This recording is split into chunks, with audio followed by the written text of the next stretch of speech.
calling to order the Monday, November 20th, 2017 regular meeting of the 36th Council of the City of Berkley. Ms. Boucher, would you please call the roll? Mayor Pro Tem Baker. Here. Councilmember Blanchard. Here. Councilmember Gravlin. Here. Councilmember Kadeco. Here. Councilmember Stedman. Here. Councilmember Turbrack. Here. And Mayor O'Dwyer. Here. The first order of business tonight is the approval of the agenda. Is there a motion to approve tonight's agenda? Move to approve. Moved to approve by Councilmember Kadeco. Support. Support by Mayor Pro Tem Baker. Ms. Boucher, would you please call the roll? Blanchard. Yes. Gravlin. Yes. Kadeco. Yes. Stedman. Yes. Turbrack. Yes. Baker. Yes. O'Dwyer. Yes. And now I see Reverend Tal Sullivan with us this evening. Would you please stand for the invocation? Let's pray. Almighty God, it is a privilege for us to come before you this evening and to ask for your blessing upon this time. God, we thank you for your blessings upon our city. Thank you for blessing us with leadership that is wise and is servant-minded. God, we, especially this week as we are celebrating as a nation Thanksgiving, we want to be a thankful people. So help us as we conduct the business of our city this evening to be full of gratitude for all of the work, all the labors of our current council and, Lord, the next council that we will be seeing sworn in tonight. We pray your blessing on this time together in Jesus' name. Amen. Amen. And now the Pledge of Allegiance. I pledge allegiance to the flag of the United States of America and to the republic for which it stands, one nation, under God, indivisible, with liberty and justice for all.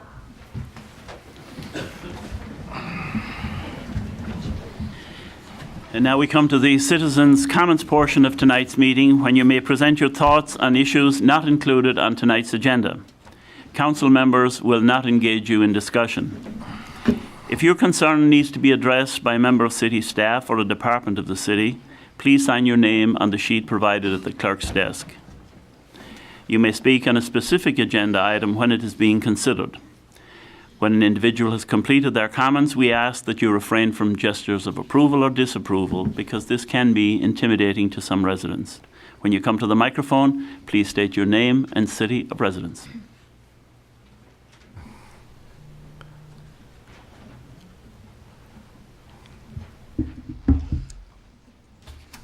Hi, my name is Haley and I live in Berkeley. My name is Reagan and I also live in Berkeley. My name is Melanie and I live in Berkeley. My name is Michaela and I live in Oak Park. My name is Lauren and I live in Oak Park. Hi, my name is Haley and I'm president of Helping Hands 4-H Club. My name is Reagan. I'm Sergeant of Arms of the South Oakland Helping Hands 4-H Club. My name is Lauren and I'm the secretary of South Oakland 4-H Club. My name is Melanie and I am part of South Oakland Helping Hands 4-H Club. My name is Michaela and I'm a member of South Oakland 4-H Club. We are here on behalf of Helping Hands 4-H Club. We are a community service-based club. Our focus is on helping the community and learning as we do so. Part of our club, we have a wide variety of ages, and 4-H, the age ranges from 5 to 19 years old, and our club, we have kindergartners through 11th graders. And in our council, we have representatives from 2 people from each age group, so two students from elementary school and 2 students from middle school and 2 students from high school. We have a wide variety of ages, and for example, we had our 11th grader and a kindergartner take on a community service project together and chair it. And thank you for letting us speak here today. And if you have any questions, you can contact us at 248-506-3929. Just to fill you in a little bit more about what 4-H does, I wanted the kids to be here so you could see that 4-H is actually a kids-run organization. A lot of people think that 4-H is primarily livestock. And we're not.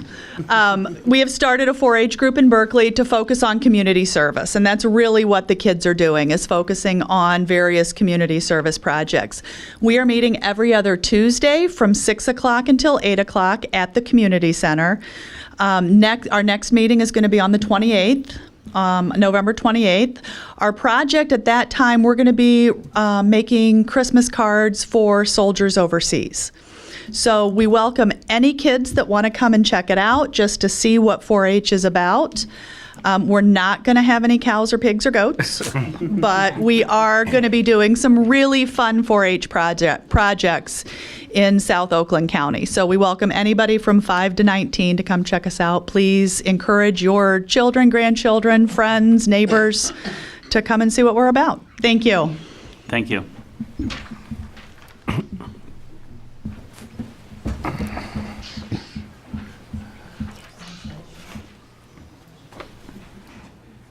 Name's Terry Penman. I live in Berkeley.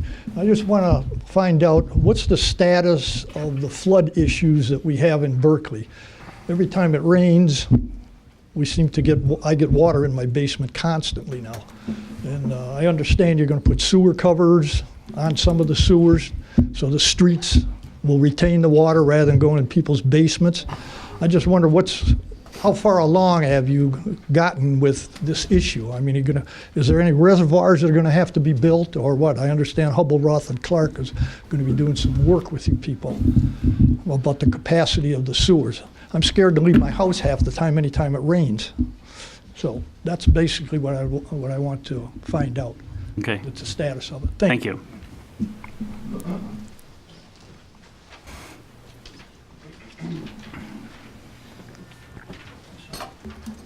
Cindy Kuhn, business owner and resident. We just want to take this opportunity to invite our mayor to be our grand marshal for the upcoming Holiday Lights Parade. Oh, my. Thank you. Thank you. Appreciate that. Complete with hot chocolate. Thank you very much. Always appreciate the hot chocolate. We would love to have you, and you have been such an awesome inspiration to many of us. And, I want to take the time to thank you for all that you have done, and for Mark and I. And you've always been there for us and stood behind us. So it would definitely be our honor if you would please be our Grand Marshal. I'll be there. Thank you. Thank you.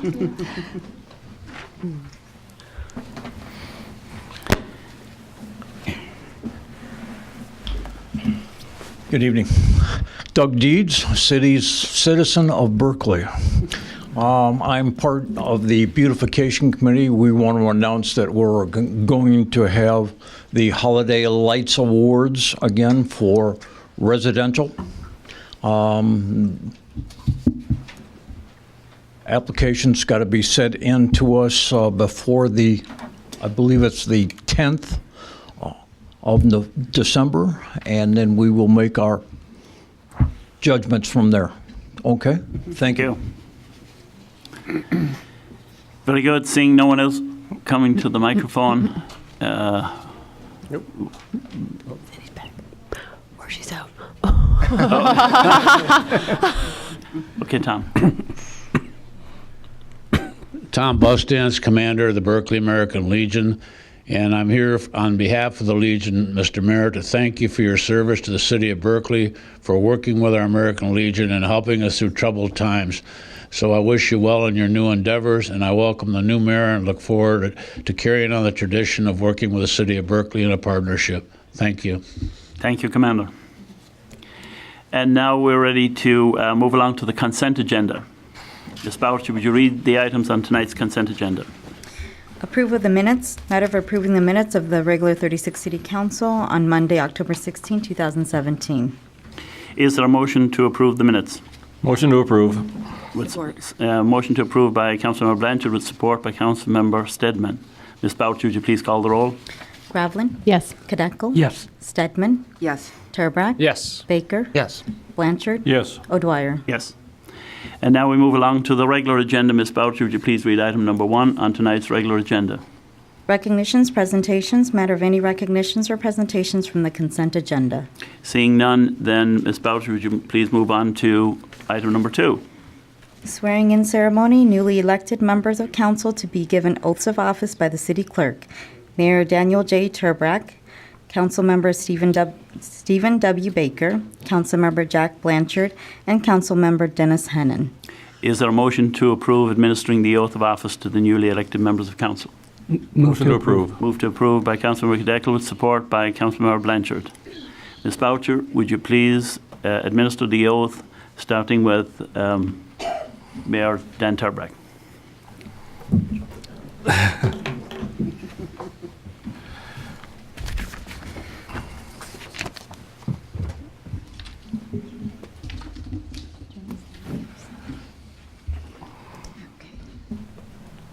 Okay, raise your right hand. I, Daniel J. Turbrack, I, Daniel J. Turbrack, having been duly elected as the mayor of the city of Berkeley, having been duly elected as the mayor of the city of Berkeley, do hereby solemnly swear that I will support the Constitution of the United States, do hereby solemnly swear that I will support the Constitution of the United States, the Constitution of the state of Michigan, the Constitution of the state of Michigan, the charter and ordinances of the city of Berkeley, the charter and ordinances of the city of Berkeley, and that I will perform the duties of my office to the best of my ability. and that I will perform the duties of my office to the best of my ability. Congratulations. Thank you. Next.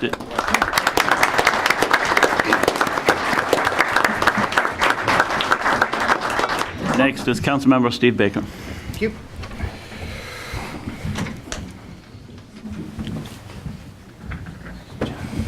Thank you, sir.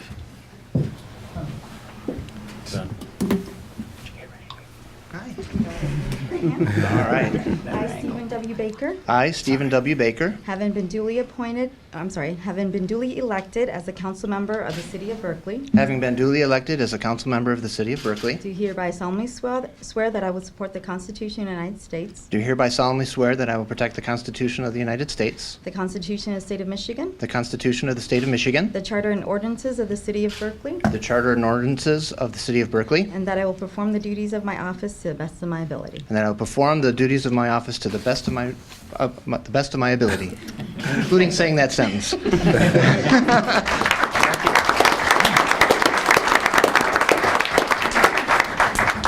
Next is Councilman Jack Blanchard. One-way traffic.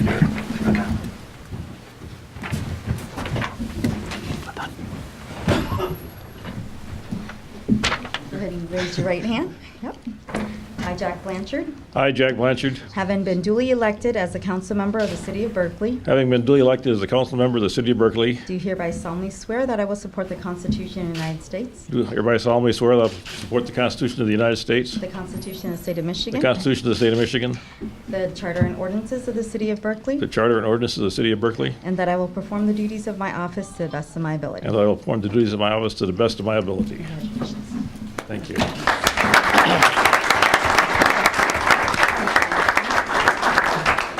And next is Councilmember Dennis Hennon.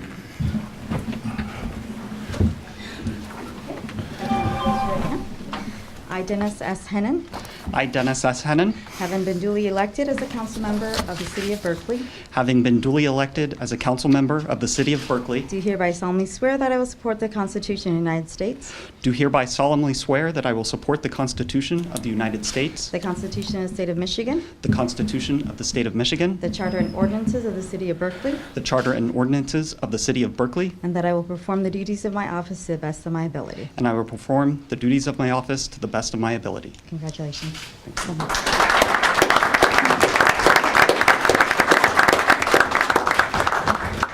Is there a motion to adjourn for 15 minutes till we get ready for the 37th council? Move to adjourn. Move to adjourn by Councilmember Cadecle. Support by Councilmember Blanchard. All in favor signify by saying aye. Aye. All opposed, same sign. Motion carried. Calling to order the Monday, November 20th, 2017 regular meeting of the 37th Council of the City of Berkeley. Ms. Boucher, please call the roll. Mayor Pro Tem Baker. Here. Councilmember Blanchard. Here. Councilmember Hennan. Here. Councilmember Kadekel. Here. Councilmember Stedman. Here. And Mayor Turbrack. Mayor Turbrack, I like that. I like that. Here. First order of business, approval of the agenda. Is there a motion to approve the agenda? Move to approve. Support. Moved by Councilmember Kadekel, seconded by Councilmember Blanchard. Any changes, corrections, or additions? Seeing none, Ms. Boucher, would you please call the roll? Blanchard. Yes. Hennan. Yes. Kadekel. Yes. Stedman. Yes. Baker. Yes. Turbrack. Yes. The agenda has been approved. Next, we come to citizens' comments. You may present thoughts on issues that are not included on tonight's agenda. We heard this earlier. Council members will not engage you in discussion. If your concern needs to be addressed by a member of city staff or a department of the city, please sign your name on the sheet provided on the clerk's table. You may speak on a specific agenda item when it is being considered. When an individual has completed their comments, we ask you refrain from gestures of approval or disapproval because this can be intimidating to some residents. When you come to the microphone, please state your name and city of residence. Good evening, everybody. My name's Paul Jordan, and I'm a citizen of Berkeley. I just want to reiterate my request that was made at a previous council meeting that the fourth place finisher be offered the right of first refusal for Mr. Turbrack's remaining time as a council person. Thank you very much. Thanks, Paul.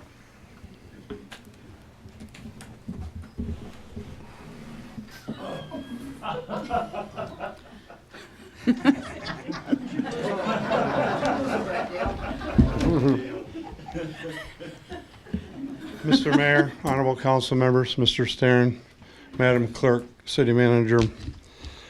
I came this evening. I tried to get in earlier, but I got upstaged, believe it or not.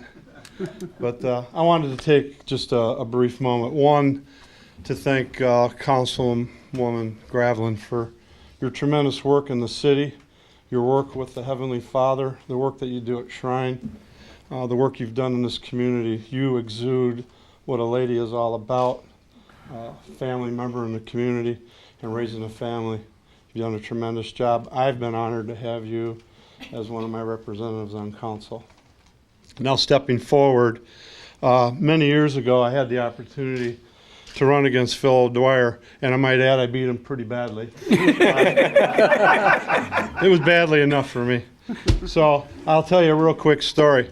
My campaign people were out handing out literature, and one of them was my son-in-law, who Phil was quite aware of.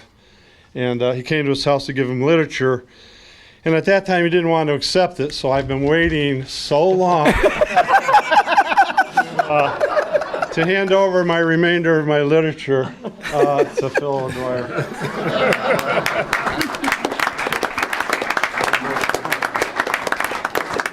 Yeah. So, former mayor, I want to tell you that as the opportunity I had to serve with you on council and the opportunity I've had as a citizen to have you represent myself and my family, my constituents. And many of you may know the work and the dedication that goes on in the city and the country with veterans. And Mayor Dwyer has always been a tremendous backup person who's always gotten our backs, and I so appreciate that and the support that you've given over the years. So I've had the opportunity to visit your home in Ireland and visit with your family. I had the great opportunity to visit his church in Holy Cross, meet with the pastor at Holy Cross, and hear the angels sing in the church that accepted lepers.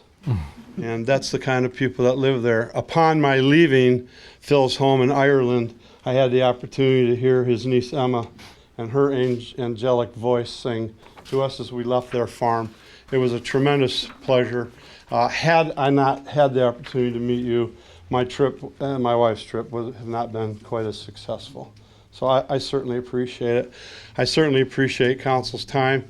But as a special favor, one of our blessed pipers from the drum and fife corps from the Detroit Police Department that practices at the Berkeley American Legion would like to play a song for you, and it's called The Rising Moon.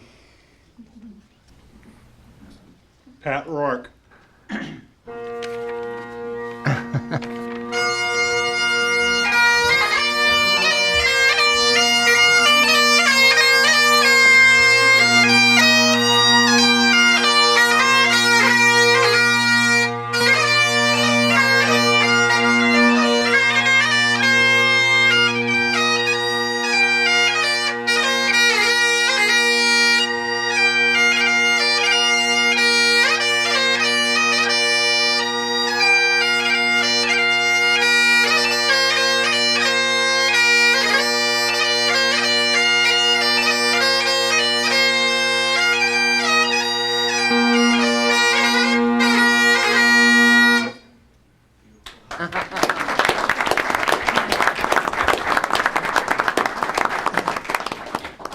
if you noticed this situation. And you understand it takes a real man to wear one of these, right? Okay.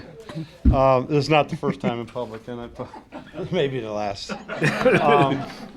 In honor of Notre Dame, sir, if I could get you to rise in the audience. Patrick, please, Mr. Mayor and Council. Notre Dame fight song. Oh, jeez.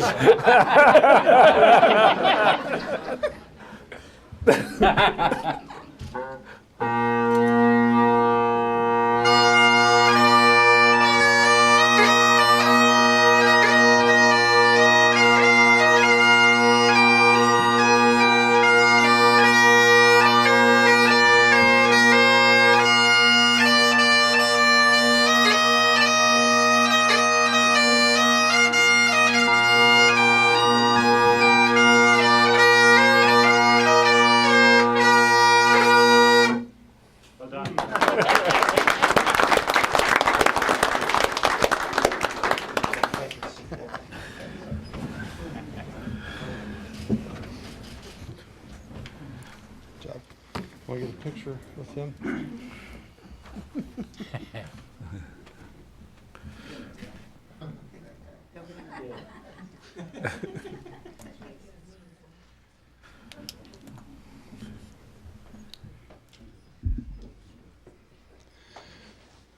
Thank you, Patrick. Mr. Mayor, honored guests, thank you so much for allowing us for this mild interruption. So, good luck to you, sir. I'm very proud of you and the accomplishments you made. Good luck to the new council. Good luck to the exiting council member. Citizens of Berkeley, hang on to your hat because good things are coming. Thank you, sir.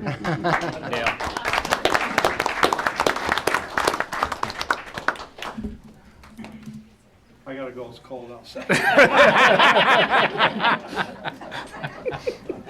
Okay. I don't want to follow that, but I'm going to. So my name is Betty Carpenter, and I live at 2235 Gardner in Berkeley. I've been a member or a resident for 26 years. So this is the first time I've ever done this, the first time I've ever been to a council meeting, so bear with me. I am not a political activist or anxious to be involved in any city government at all. But after the 2014 flood and just recent flooding of the 700 homes in Berkeley, I began to ask questions about why our city hasn't been fixing things. So I sat down, I made a list, and I'm going to go over that list with you. The first thing is, of course, the sewers. Everybody talks about the sewers. Well, I live in Berkeley, and I was flooded. Question is, why haven't you brought before the residents a request for increasing of our taxes to cover a street-by-street sewer replacement of our 90-year-old sewer system, starting by the worst streets? And I happen to live on Gardner. It's one of the worst flooding areas, along with Tyler. I don't understand. It can take years, I understand that, but we have to begin somewhere. And the relining isn't the answer. We have to start digging up those old sewers and get to work. And I do believe that the residents of Berkeley would rather increase their taxes than to be putting money into cleaning the sewer water in their basements. So then the second thing is the city buildings. Now again, I've been a resident for 26 years. None of this has bothered me until 2014. Then I started looking around. The ice arena. I live right across the street from the ice arena. After the last 26 years, I've watched that arena go from well-functioning, a beautiful ice arena. My grandson skated there. A place of enjoyment for young people, old people, to an unsafe building. My grandson is a camper. He goes there in the summer. When it rains, they put buckets for the water to collect from that leaky roof. He plays hockey, he plays travel hockey, and just recently he played at the Westland Ice Arena. My daughter, who is 45 years old, she skated there when she was 5. That arena looks better today than it did when she was 5 years old. They've kept it in good condition. It's just beautiful inside. So I ask you, what happened to Berkeley? Why? Why? What's the answer? You people are in charge. The community center. It's the same thing. Look at the community centers in our area. I attend the Clawson Community Center on Tuesday mornings. I belong to a group there. They have a daycare, senior lunch program, exercise room. Their bathrooms are updated. City Hall. Again, look around. Look around at all the other cities. Why are their city halls brick, beautiful buildings? We need to do more in this building than to just paint walls and put new carpeting in. Seriously, it looks like a trailer on the outside. Street lights. That is, it's a joke. The street lights are boxed. What were they made in the 50s, 1950s? The old ones that are on Coolidge and 12 Mile? They need to be replaced. Then also, and I just learned tonight that 12 Mile being repaved is not a city issue. But as I travel through Oakland County, I noticed most cities with nice downtown areas have a nice street, a nice paved street. 12 Miles should be redone. It would enhance the downtown area and make it more shopper friendly. So again, I go to Clawson. I travel on 14 Mile. It's beautiful from Maine to Coolidge. That city is moving ahead. As I've said, I've been a resident for 26 years. The improvements that I can recollect while where my taxes were put into use are, now I'm thinking, for 26 years. The library, I can remember. 11 Mile being repaved. The pavers at 12 and 11 Mile, along with the city signs, and maybe some light posts. I can't think of anything else. With the new homes brings young people with children. Are there really 60 new homes being built every year here in Berkeley? I get on my bike in the summer and I see all these big $400,000 homes. I actually went in one. I couldn't believe it. They're paying big taxes. These new homes are bought by young families, not old people. These young families are not going to be happy with this city unless it is moving ahead. I'm a senior. I'm probably not going to see any new development in my time. But I'm hoping that with this new council, you will work together to move ahead. Our young families need a good sewer system that doesn't flood their basements. I've never lived in a home all of my years and had a flooded basement. Better city buildings where young and old can enjoy a life of services that their taxes pay for. Also, they need to be confident that the people they vote for, that's all of you, to run our city so that you can look out for their best interest. And my question is, are you? Are you looking out for the City of Berkeley's best interest?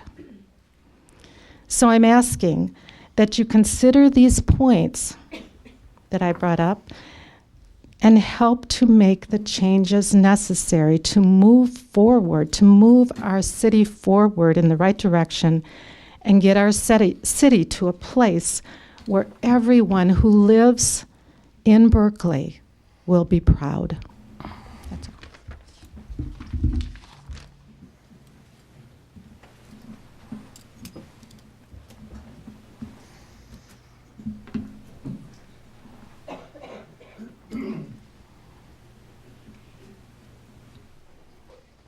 Mary Jo Israel, Berkeley School Board.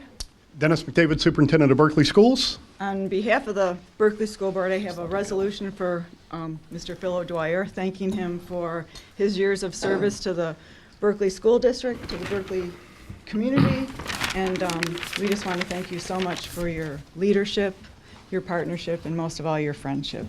You'll be missed. Thank you. Thank you. I also have, on behalf of the 5,600 students and over 600 staff members, thank you for Mr. O'Dwyer. We'll call him Mr. O'Dwyer now instead of Mayor.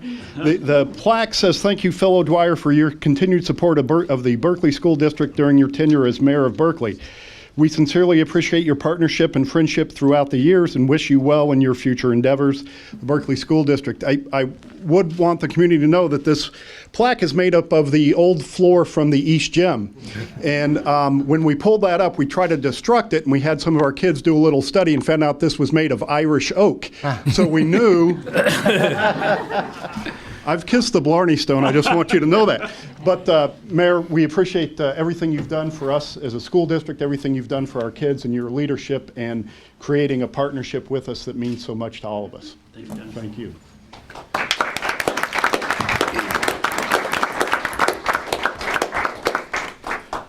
Seeing nobody else come to the microphone for the citizens' comments portion, Ms. Boucher, please read the items on tonight's consent agenda. I think you got it. Oh, well, I think you might want to wait a second.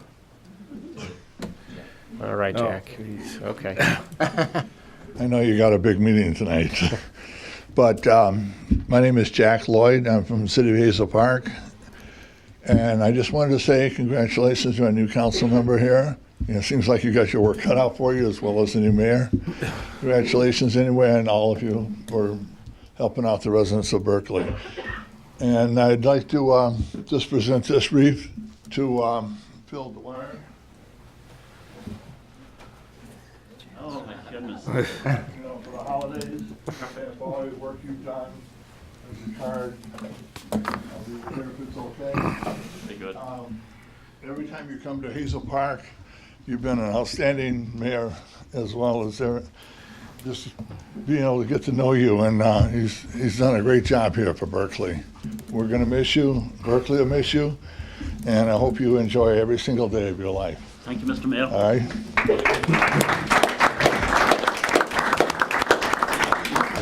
I also want to say I kind of know what you people are going through, because I was on the city council and mayor for 25 years. And I got my retirement, and they named the DPW after me. So, so anyway, happy holidays. I hope everyone has a nice Thanksgiving, and put your nose to the grindstone and keep on working. Thank you, Jack.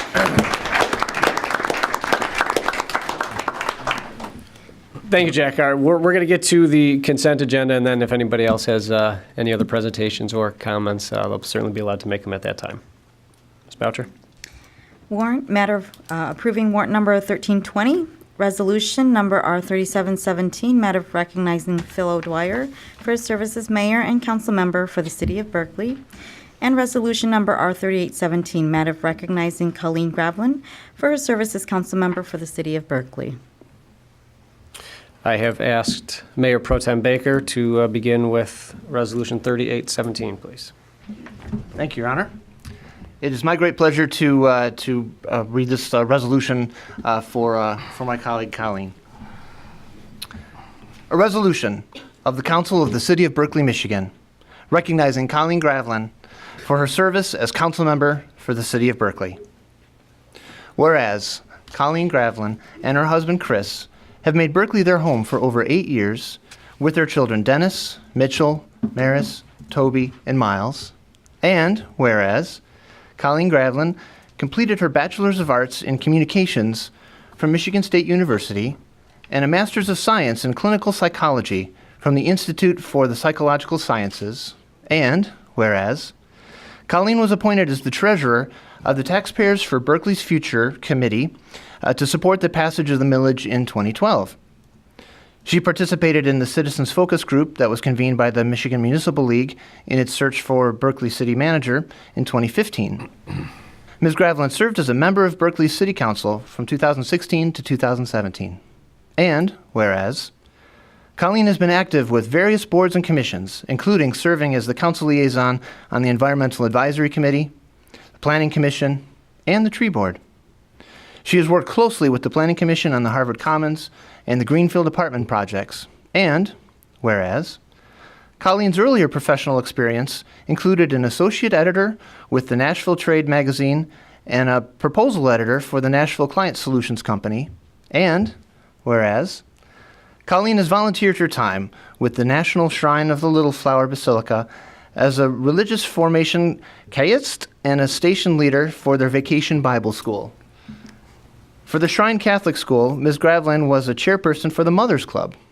And whereas Colleen Gravlin has set forth a shining example of what being a council member for the City of Berkley truly means. She has thoroughly and thoughtfully examined the issues that have been before her, putting all issues into perspective of how they might impact Berkley residents.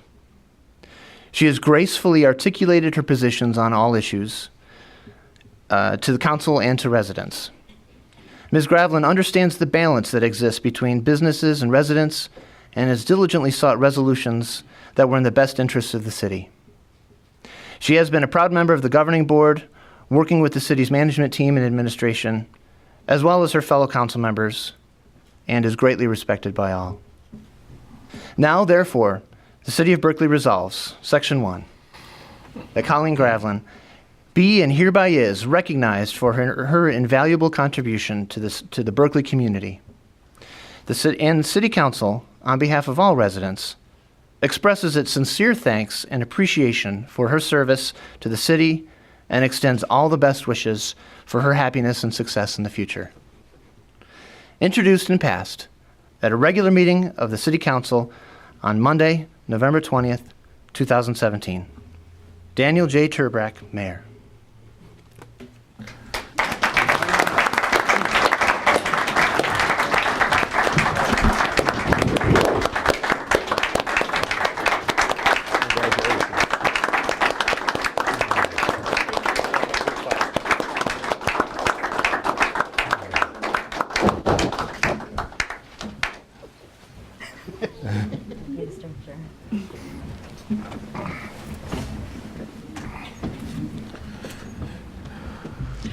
Briefly, I would not consider myself a shining example, but rather all of you who showed me what it meant to actually be a council member, and the extent to which you guys take this job seriously is amazing and impressive, and I was honored to be part of your council and honored to serve all of you residents, neighbors, friends. Thank you so much for this opportunity to be part of the 36th Council of the City of Berkley, and I have no doubt the 37th will carry the torch and make us all very proud. Thank you guys so much.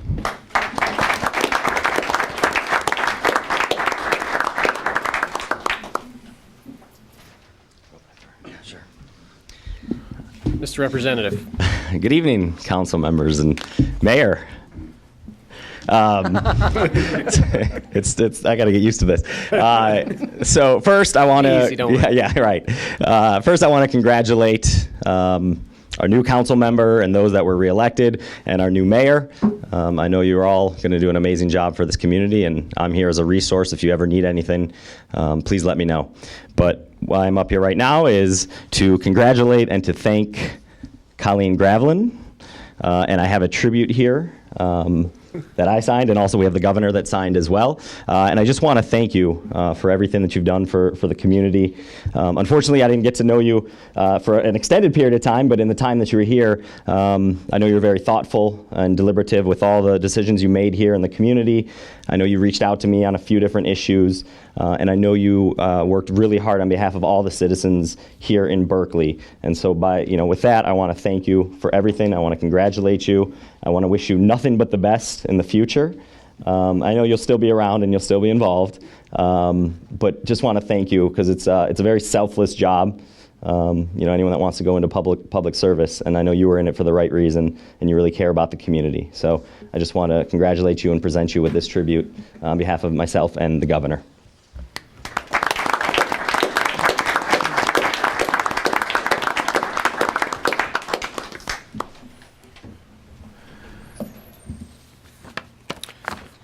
Any other comments, members of council?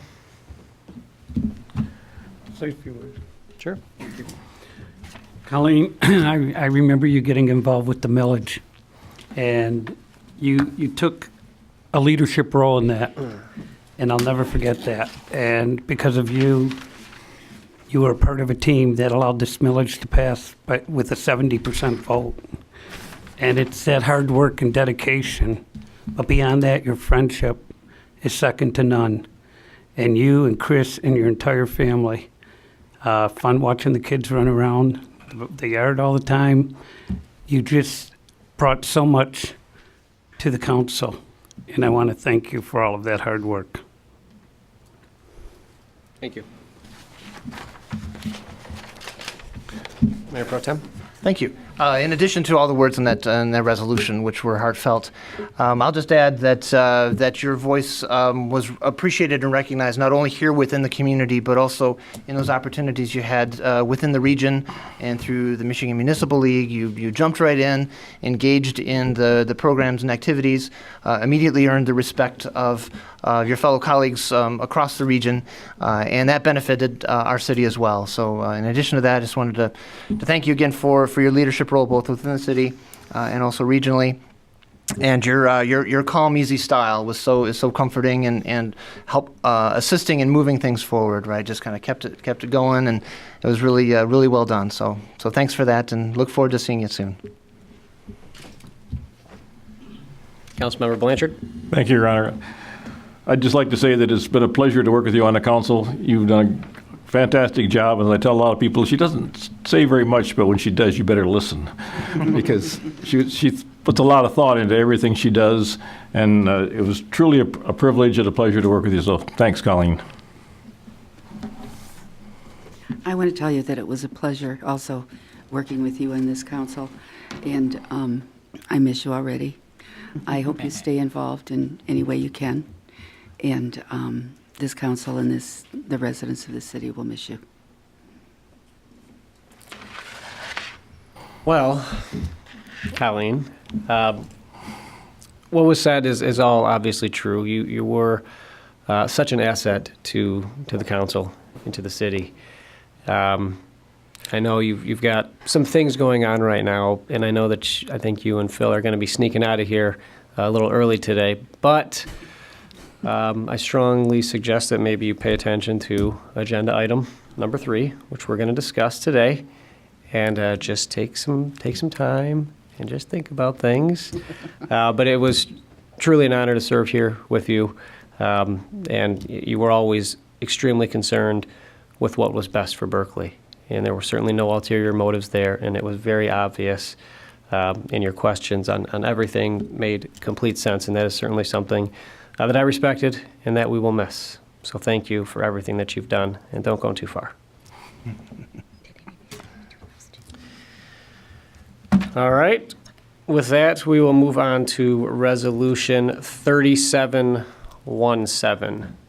Phil, if you wouldn't mind coming to the microphone. I have decided that I will read this on my own. A resolution of the Council of the City of Berkley, Michigan, recognizing Phil O'Dwyer for his service as mayor and council member for the City of Berkeley.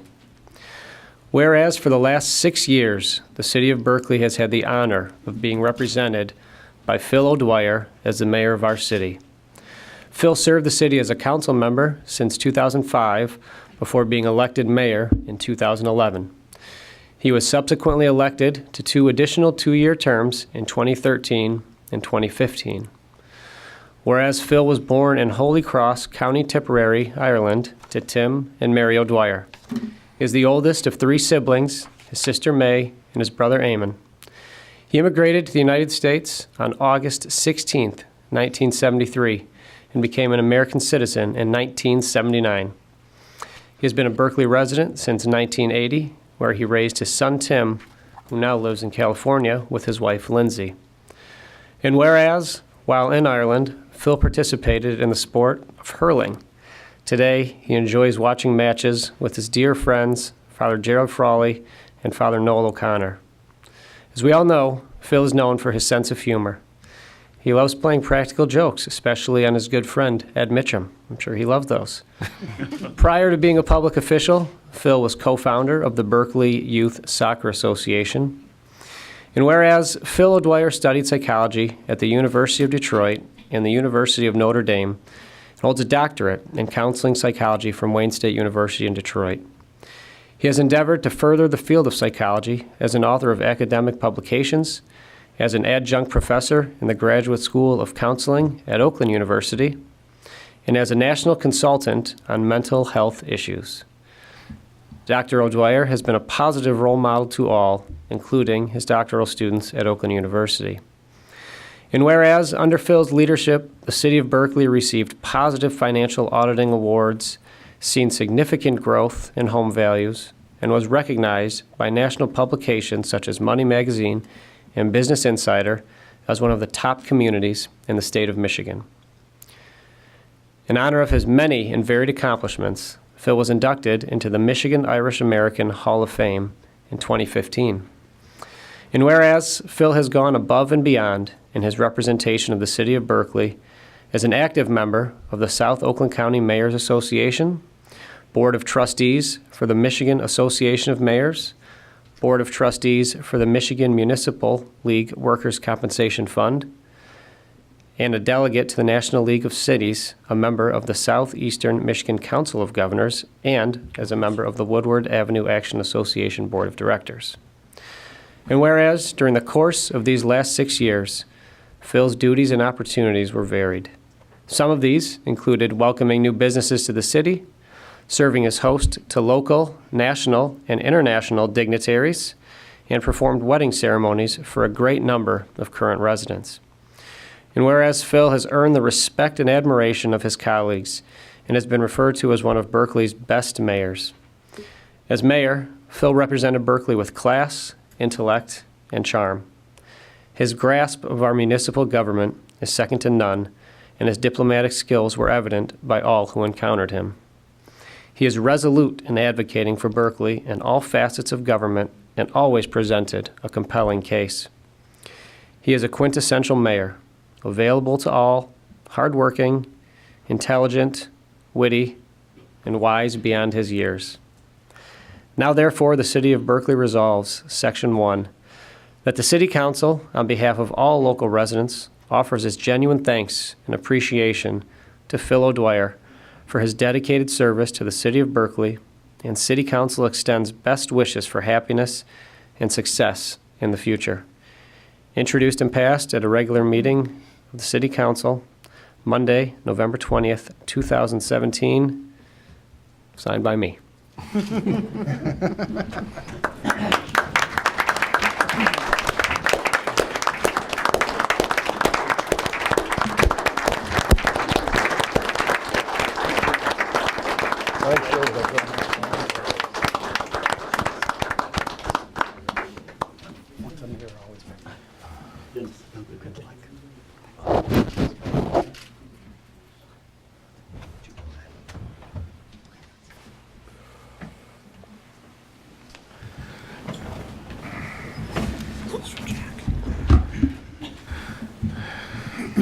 Well,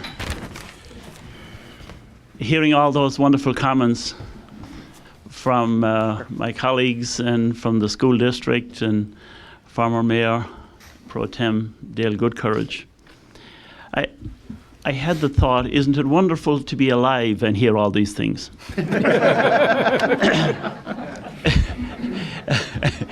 And so, first of all, I would like to thank the voters of Berkeley for giving me the opportunity of serving for 12 years on the council. I appreciate their support and confidence. I would like also to pay special tribute to the over 100 employees that we have in this city. They work tirelessly, day by day, making this a fabulous city. And they make us look good, but not perfect. And so from time to time, you will hear complaints about a bulb out here and a little pothole somewhere else. And we get to these when we have the money. The problem is, and I know our state rep is here and our state senator, and I make a shameless plug here for a little more money coming Berkeley way. But congratulations to our new mayor, Dan Terbrack, to our new councilman that has just joined us, Dennis Hennanen, and we wish you all the very best.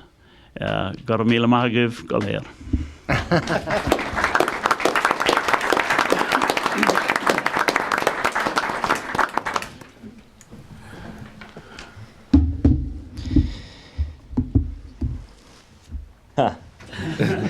Tough act to follow with bagpipes and all the tributes here. It's tough for me here. First, I want to thank you for all your hard work and your dedication to the city for these many years. And I say that on behalf of myself, my family, and I know all the residents here in Berkeley. And I talked about this with Colleen as well. It is a very selfless job. You do it. You only go into this because you actually care about the community and what's best for the community and the people of the community. And it's so true for you. And so I know you talked about it in the tribute. Your involvement in all the other organizations with the Mayor's Council and Michigan Municipal League. And when I'm traversing across the state and meeting with some people and other city municipal electeds, and I tell them that Berkeley is part of my district, everyone knows you. Everyone knows you, and you're so highly respected across the state. And that's a tribute to your leadership and everything that you've done for this community. How many mayors can say that they're in a Hall of Fame, in the Irish Hall of Fame? Throughout the years, I've seen you speak at countless events, and you always speak so eloquently, so passionately, and there's just this. You're such a brilliant person. I've always looked up to you, and it's something I always enjoy watching you throughout the community and all the different events that you're at. And so, you've been instrumental in everything that I've been able to do in my accomplishments. You've always been there for me if I have questions. You mentioned this earlier. Municipal finance here in the state is broken. We need to put more money to our local communities, and you've talked to me about that. And we know that that's what we're trying, and I know Senator Nolenberg could attest to that as well. We've talked about in the past that people, when there are issues in your community, they don't reach out to us, they reach out to you, and they reach out to the police and the fire. And so it's so important that these local communities have the resources they need. But you've been able to work wonders. You and all the council members that are here, you've done an amazing job with the shoestring budget that the state has given you throughout the years. And so with that, I want to congratulate you and thank you and wish you nothing but the best. And also on behalf of my family, who two of them are here tonight, my brother and my father. And I think I said this when the chief was leaving, but I wish you the best of luck because I know you have a friendship with my father, and we thank you for that. Your charity work will continue as you deal with my father. But again, you've been family to us, and we're definitely going to miss you. And regards from actually the best Wittenberg. My mom actually sends her regards as well. So regards from her. But I just, sorry, I didn't really prepare anything. I just wanted to talk a little bit about our relationship and all the things that you've done for the community and for me personally. And I know you won't be too far. And I know the people here in the community will continue to reach out to you, and everyone will look up to you. But just thank you for your service to the community. Thank you for your friendship. We will miss you dearly, but just want to thank you once again and give you this tribute.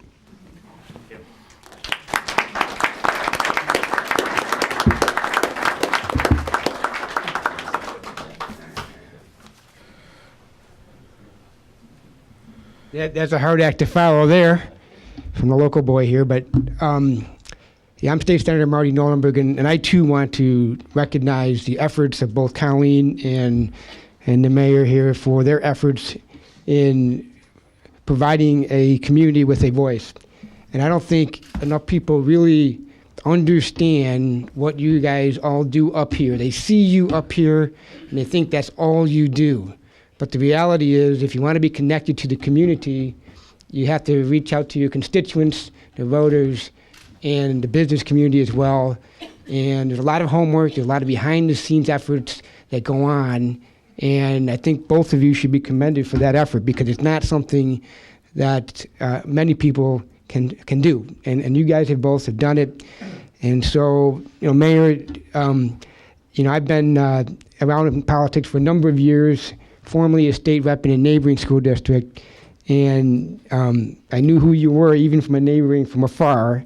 And so I think it's because of your commitment to the community, people recognize that.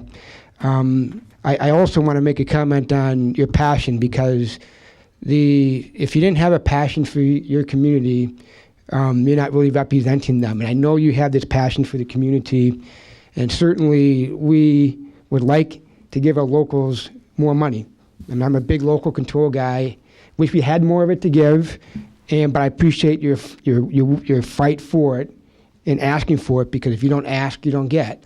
And so that's what you expect out of your community leaders, and that's what you got out of your mayor. And so, for that tribute was signed by the governor. I don't know if the representative mentioned that, and by myself and also the representative. And so just want to thank you for your service. Thank you, Colleen, for your service as well, and best of luck.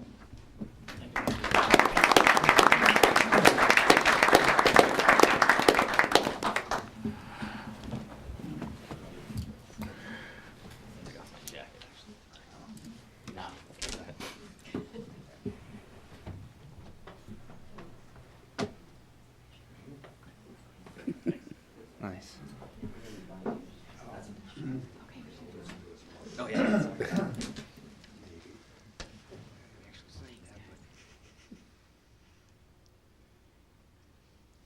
That second picture looked a lot better.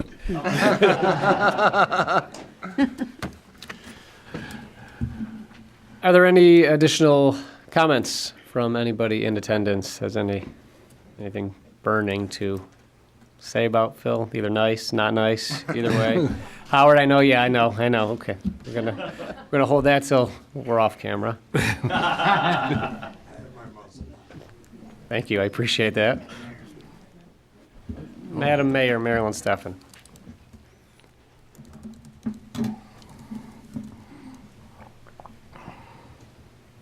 I've worked with Phil for many years. It was wonderful to work with him when he was a member of council. But even before that, he was an advisor, and we would talk things over. I just have one request to make of you, Phil. In your retirement, when you're writing that book, I want to make sure that you get the name Marilyn spelled correctly, and that you make a list of all the things that I didn't tell you before you became mayor. And I wish you a wonderful retirement. It's a privilege to know you, and it's a privilege for the people of Berkeley to have the leadership that we have up here. And I would say some more things, but I'm going to come back some other time and say them. Thank you, Madam Mayor.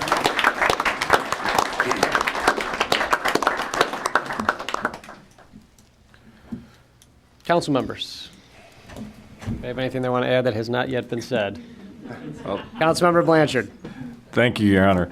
Again, I don't know what to say. Phil's been a great friend, a great sounding board. When we discuss things or have a question, he's always got a helpful answer to some of our concerns. So I greatly appreciate everything you've done, Phil, and stick around. We'll probably be asking you questions in the future. Thank you. I have to thank you so much too, Phil. You've been just a great leader for this community, and you've done it with such grace and humor that, you know, sometimes we wonder how you can do that. But you've been a wonderful leader, a great mayor, and you're going to be missed. Sure. Thank you again. Not amazing. And thank you, Phil, so much. Your quick wit, your big picture, and your collaborative style really makes it easy to work with you and go about advancing what's best for the residents in our community. So thank you for your leadership and the inspiration that you've brought to so many. Thank you. Councilmember Kadeko. Mr. Mayor, there's a lot of things I could say. You were just an amazing leader, but beyond that, you're a great friend. As I'm laying in a hospital bed and we're having meetings with the doctors, it's Phil O'Dwyer's there to hear what the doctors have to say. When I need food, because I can't cook, not because I can't cook, because I don't cook, Phil O'Dwyer is there. And as I said to you last night, the friendship will be there forever. It goes way beyond the city of Berkeley and your leadership.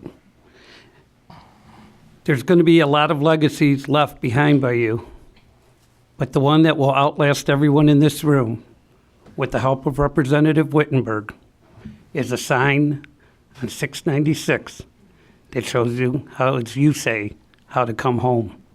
And that was you who initiated that after all these years, and I appreciate that. Because now Berkeley is on the road forever, where people can come home.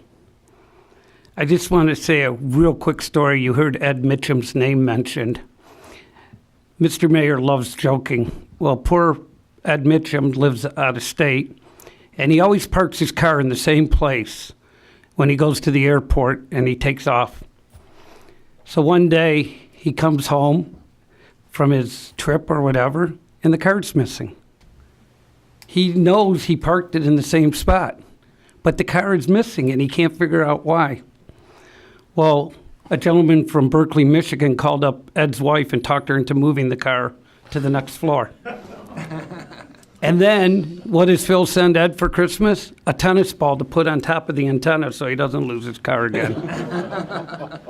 Enjoy those boat rides and take more than one a year. Thank you, Mr. Mayor. Councilmember Hennon. Councilmember Gravland and Mayor O'Dwyer, we didn't always see eye to eye. We didn't always agree, but your love, your compassion for the city was evident, and I really thank you for your service to the city. Well, Phil, if I had to describe you in one word, it would be average. Average. Really trying to bring the bar down a little bit. It's been some people up here don't realize I'm not as tall as you, and they're really raising the bar. So I'm going to poor to fair, average at best. Either way, certainly things you could have done a tremendous job better. But in all reality, Phil, you will obviously be missed by everybody up here, everybody that knows you. It's not that you're leaving. Like you said, you're still alive, so you're not going to be disappearing from the city of Berkeley anytime soon. But you have you've conducted yourself with such respect and class and the reputation certainly does precede you, not just in Berkeley, not just in the region, but statewide, as Representative Wittenberg said.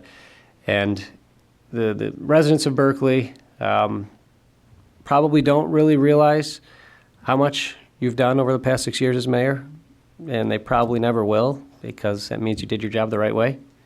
But we know what you've done. A lot of other folks know what you've done, and the amount of time and care that you put into everything, City of Berkeley. So you will certainly be missed.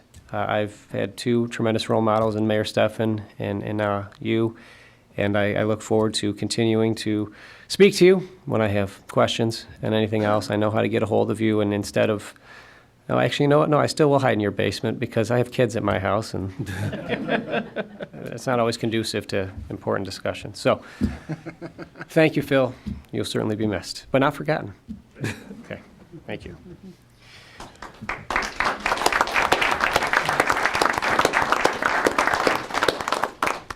So now that we ripped through tonight's consent agenda, I think it would be a perfect time now for the council to actually vote on the consent agenda. Really got ahead of things there, got a little excited. Ms. Boucher, would you please call the roll on tonight's consent agenda? Hennan. Yes. Kneckel. Yes. Stedman. Yes. Baker. Yes. Blanchard. Yes. Turbrack. Yes. Now we will move on to tonight's regular agenda. Already good on item agenda number 1. Can I get a motion and a second? You can have whatever for you the want. consent? Sure. So moved. Second. Moved by Councilmember or Mayor Pro Tem Baker, supported by Councilmember Blanchard. Thank you. Okay, now we good? Yes. Okay, would you please read item number 2 on tonight's agenda? Motion number M7517, matter of appointing a mayor pro tem from November 2017 until November 2019. Is there a motion to approve M7517? I would like to make a motion to nominate Steve Baker for Mayor Pro Tem from November 2017 until November 2019. Okay. We have a Support. motion. Do we need to have a motion to bring it, or is that okay? Is that what you need? That's fine. Okay. All right, so we have a motion on the floor. I will give some background. Organization of the council, this is from Section 4.2 of the code. The council shall, at its first regular meeting, followed each biennial city election, select one of its members to serve as mayor pro tem. The person selected to serve as mayor pro tem shall be deemed to be selected on receiving not less than 4 votes of the city council. The mayor pro tem shall perform the duties of the mayor when the mayor is temporarily unavailable or unable to perform such duties, or when the office of mayor is vacant. The mayor pro tem shall preside over the meetings of the council at the call of the mayor. In the event of vacancy occurring in the office of the mayor pro tem, the council shall appoint a member from its membership to fill such vacancy. We have a motion on the floor from Councilmember Stedman, supported by Councilmember Blanchard, for Mayor Pro Tem Steve Baker. Is there discussion, members of council?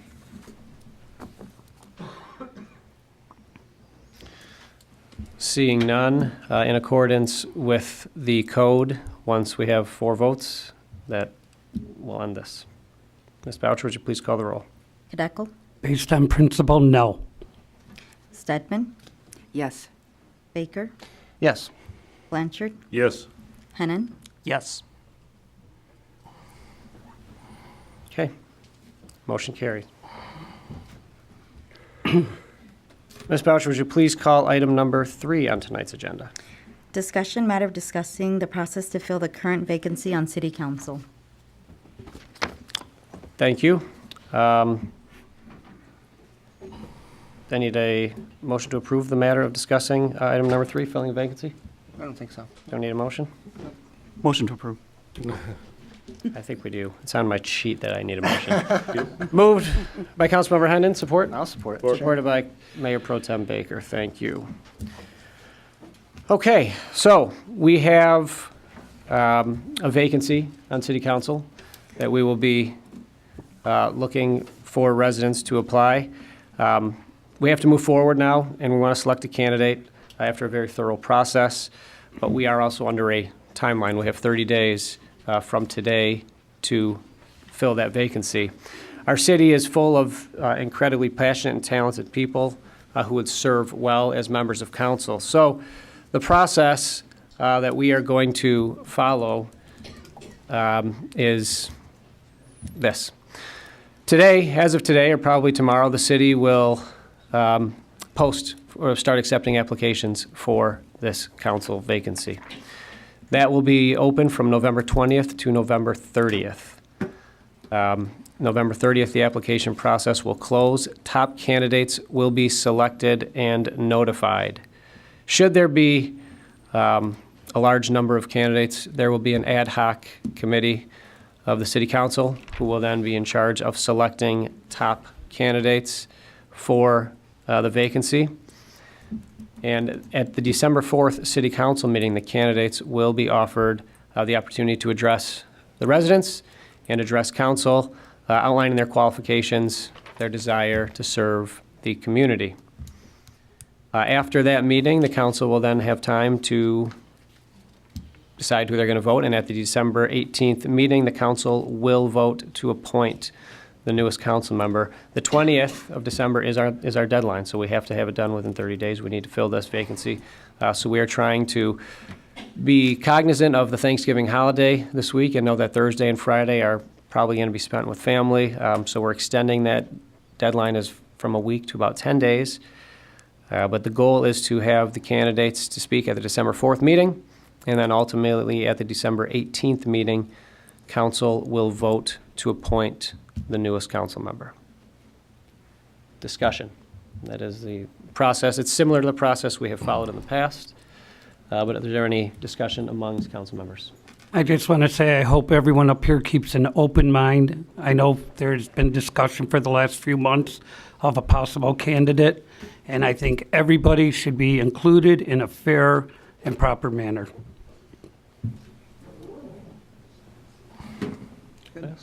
No? Okay, council. Everybody's on board? It's clear? Stick to the timeline? Okay. Do we need to vote on this? No. We're really moving along here. Ms. Boucher, would you please read item agenda number 4? Motion number M7617, met of authorizing the Berkley Huntington Woods Youth Assistance to conduct a snowman shuffle 5K run, walk, and family fun run on Saturday, December 2nd, 2017 from 7 a.m. to 12 noon. The 5K fun run walk will begin at Hurley Field and a fun run to take place on the track. Is there a motion to approve? M7617. Motion to approve. Motion approved by Councilmember Seddon with support from Councilmember Blanchard. I ask that I abstain as I'm a board member of this organization. Anybody on council have any issues with Councilmember Kadeco? No. Abstention? That's good. That makes sense. Okay, thank you. Mr. Baumgarten. Actually, Mr. Mayor, we are fortunate enough to be joined by a representative from the Berkley Huntington Woods Youth Assistance, who is conducting the third annual Snowman Shuffle. So I will yield the floor. Hi, everybody. Jessica Wallace, Berkley Huntington Woods Youth Assistance. Here tonight seeking approval for our third annual Family Fun Run 5K Snowman Shuffle, which will be Saturday, December 2nd, and then goes towards our mission of strengthening families through community involvement, and helps promote many of the wonderful programs we offer to kids in our school district. Thank you. Any questions, comments, additions? I will only note that this application has gone through our normal process, has been signed off on by our Department of Public Works as well as our Department of Public Safety, has been reviewed. There are no changes to the previous year's route, and it's worked well every year. They're a dream partner to have. Certainly. Any comments from council discussion?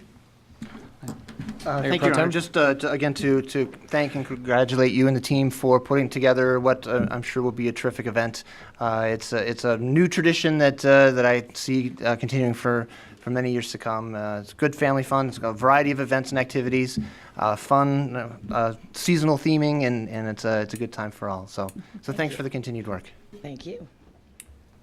Mr. Mayor. That's what I wanted to say. Councilmember Henning. Yeah, and I also wanted to thank you and your volunteers for putting this on. I did want to request, and I've heard some people concerned about the markings that are left on the road for a long time, and if you have to make any markings for the route, to use a temporary chalking paint that hopefully will wear out, within. Luckily, the markings are done so well that we have never had to mark the route.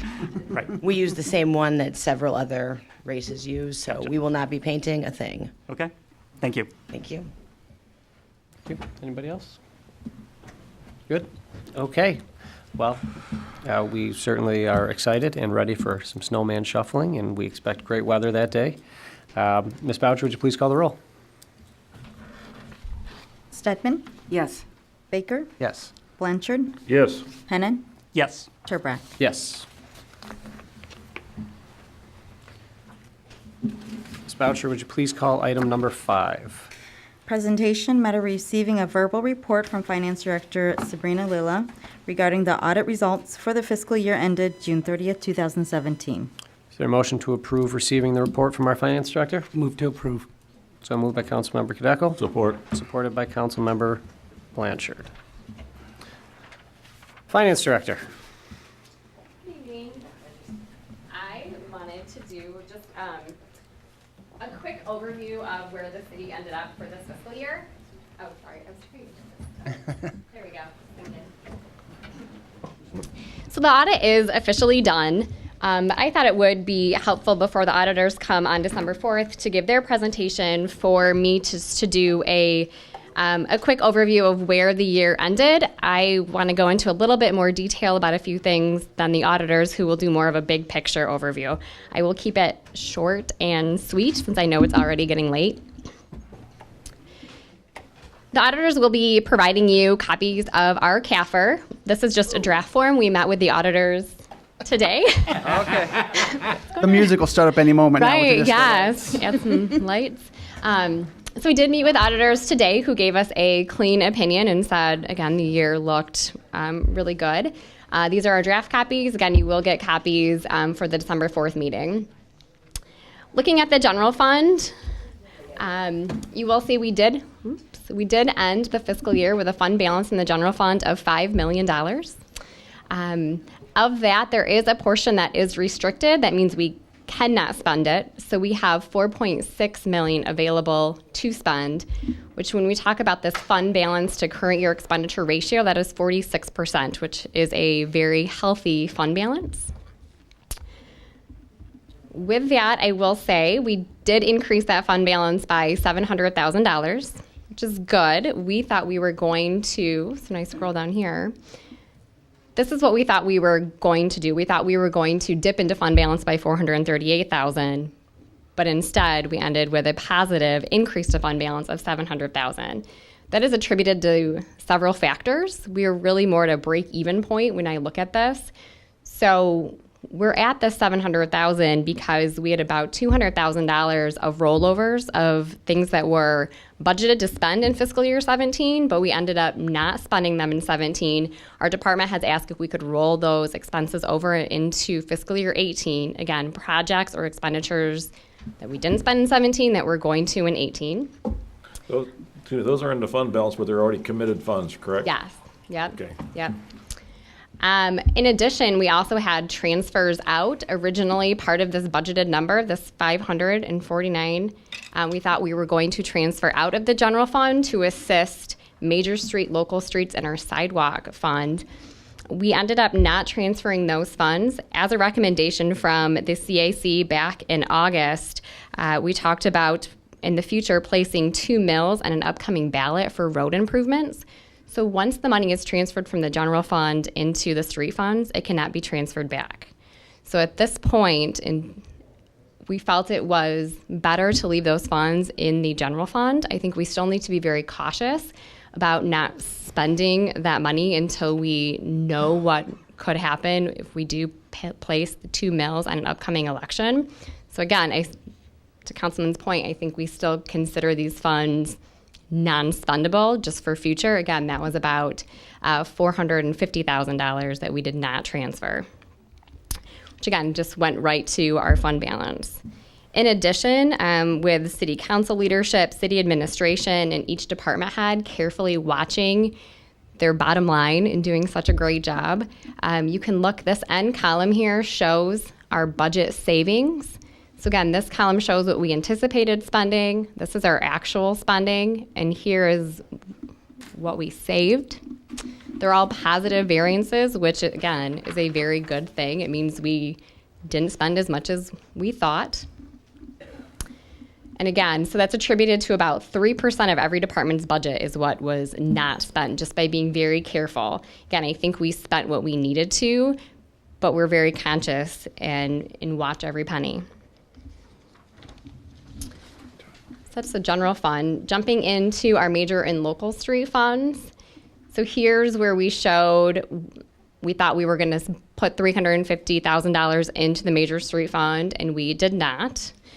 We also had some savings here. This is related to the Harvard project. So we ended up rolling over $668,000 from the Harvard project from 17 into fiscal year 18, as that project will be completed this year. In fact, I think it already is. So we're just waiting to see those expenses come through. So again, we did end this year for major streets with about $1.5 million on fund balance. Again, it's a great fund balance, but one project like a Harvard project, which cost $750,000, can wipe away that fund balance very quickly. So again, it takes a lot of time to build up, and one project can take care of that. So just being very careful about what we spend the money on, making sure it's the right project. Our local streets, the same. I think we ended with $960,000 in our fund balance, which again is a great fund balance, but just being careful about where we spend that money, making sure it's the right project. I'm going to skip through our solid waste. Again, I think we had positive fund balance there. Our rec revolving was positive. Looking at our water and sewer fund. So our cash investments in water and sewer is just over $2 million. We also have liabilities that we owe long-term debt with Oakland County for the George Kuhn drains of about $3 million. So while the $2 million I think is wonderful to have in water and sewer, again, I talk about a Harvard project cost $750,000 to $1 million to do. So we're working on building up that cash reserve so we can do these projects, but that isn't a lot to do when we say we have a lot of water and sewer issues. We talked about the flooding earlier tonight. But we do have $12 million, or almost $13 million invested in capital assets. And I'll show you in a minute how we're continuing to put more money into our infrastructure. So it's not like we're sitting here idle, not doing anything. We are doing improvements. Again, I think we still need to talk about where our water and sewer rates are, making sure we're generating that cash and putting it back into fund balance so we can do these projects. This is the water and sewer cash flow statement. So again, it just shows that we ended with our operations of $442,000 to the good in cash, which again, we're increasing that cash balance, hoping to do these projects in the future. I think that's a good amount. I think we still need to continue to increase. This is our capital asset footnote where it shows the investment that we put back into the city.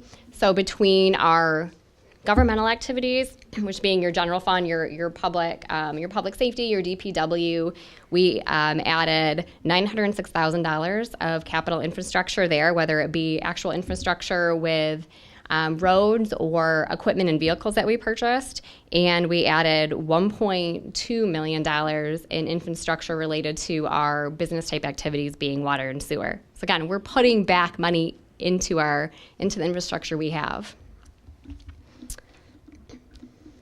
On the debt side, again, we have one debt left with our governmental activities, and we have $1 million left there. It does mature in 2021, so that debt is almost complete. That is a voter-funded debt.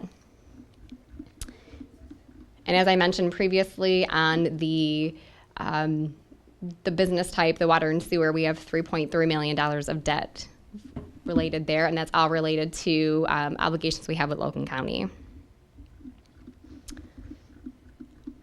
Our public safety pension fund is 78% funded. So again, I think that's a great percentage. I think that's well above a lot of communities in the area. Our MERS is something we want to continue to take a look at. You can see some past history excuse me, of where we've been. We've been as high as 84% funded, and we've slowly dipped. A lot of that is related to the actuarial assumptions that we've talked about in the past, how MERS has changed their actuarial assumptions, decreased their rate of return, done some different allocations with their smoothing method, and they've also changed the mortality tables. People are living longer, so again, that increases our liability. So I will caution going into the budget season, we may want to take a look to the extent we have additional funds to consider putting some back into MERS and making not only our annual required contribution, but also a little bit above that, which a lot of communities are doing, and MERS strongly encourages it to the extent the funds are available. Outside of our pension, the other obligation we have out there is our OPEB obligation. And GASB 75 is coming, which will be required to be reported on next fiscal year. Here's just a footnote saying that it's coming. What that will do is on our balance sheet currently, we have about $5 million related to our OPEB liability. And what GASB 75 does is increases that liability to $21 million. So again, the auditors will touch base on that a little bit in a couple of weeks as well, but it will have to go onto our financial statements. Sabrina, with the auditors, will they talk about what goes into that $26 million? It's a bit of a misnomer that looks like it's all due right now. Right, But that yeah. it's amortized over We 3 can talk to you. decades. Yeah, okay. They're going to address Correct, yep, that. it is not all due right now, yep. We did want to highlight a little bit about where our property tax values have been and where they're going. So back in 2009, we had a taxable value of $524 million. And now this past fiscal year that ended 2017, we are almost back to that level of 2009. So we're getting there, which is refreshing to see. But I think we have a little bit more work to do.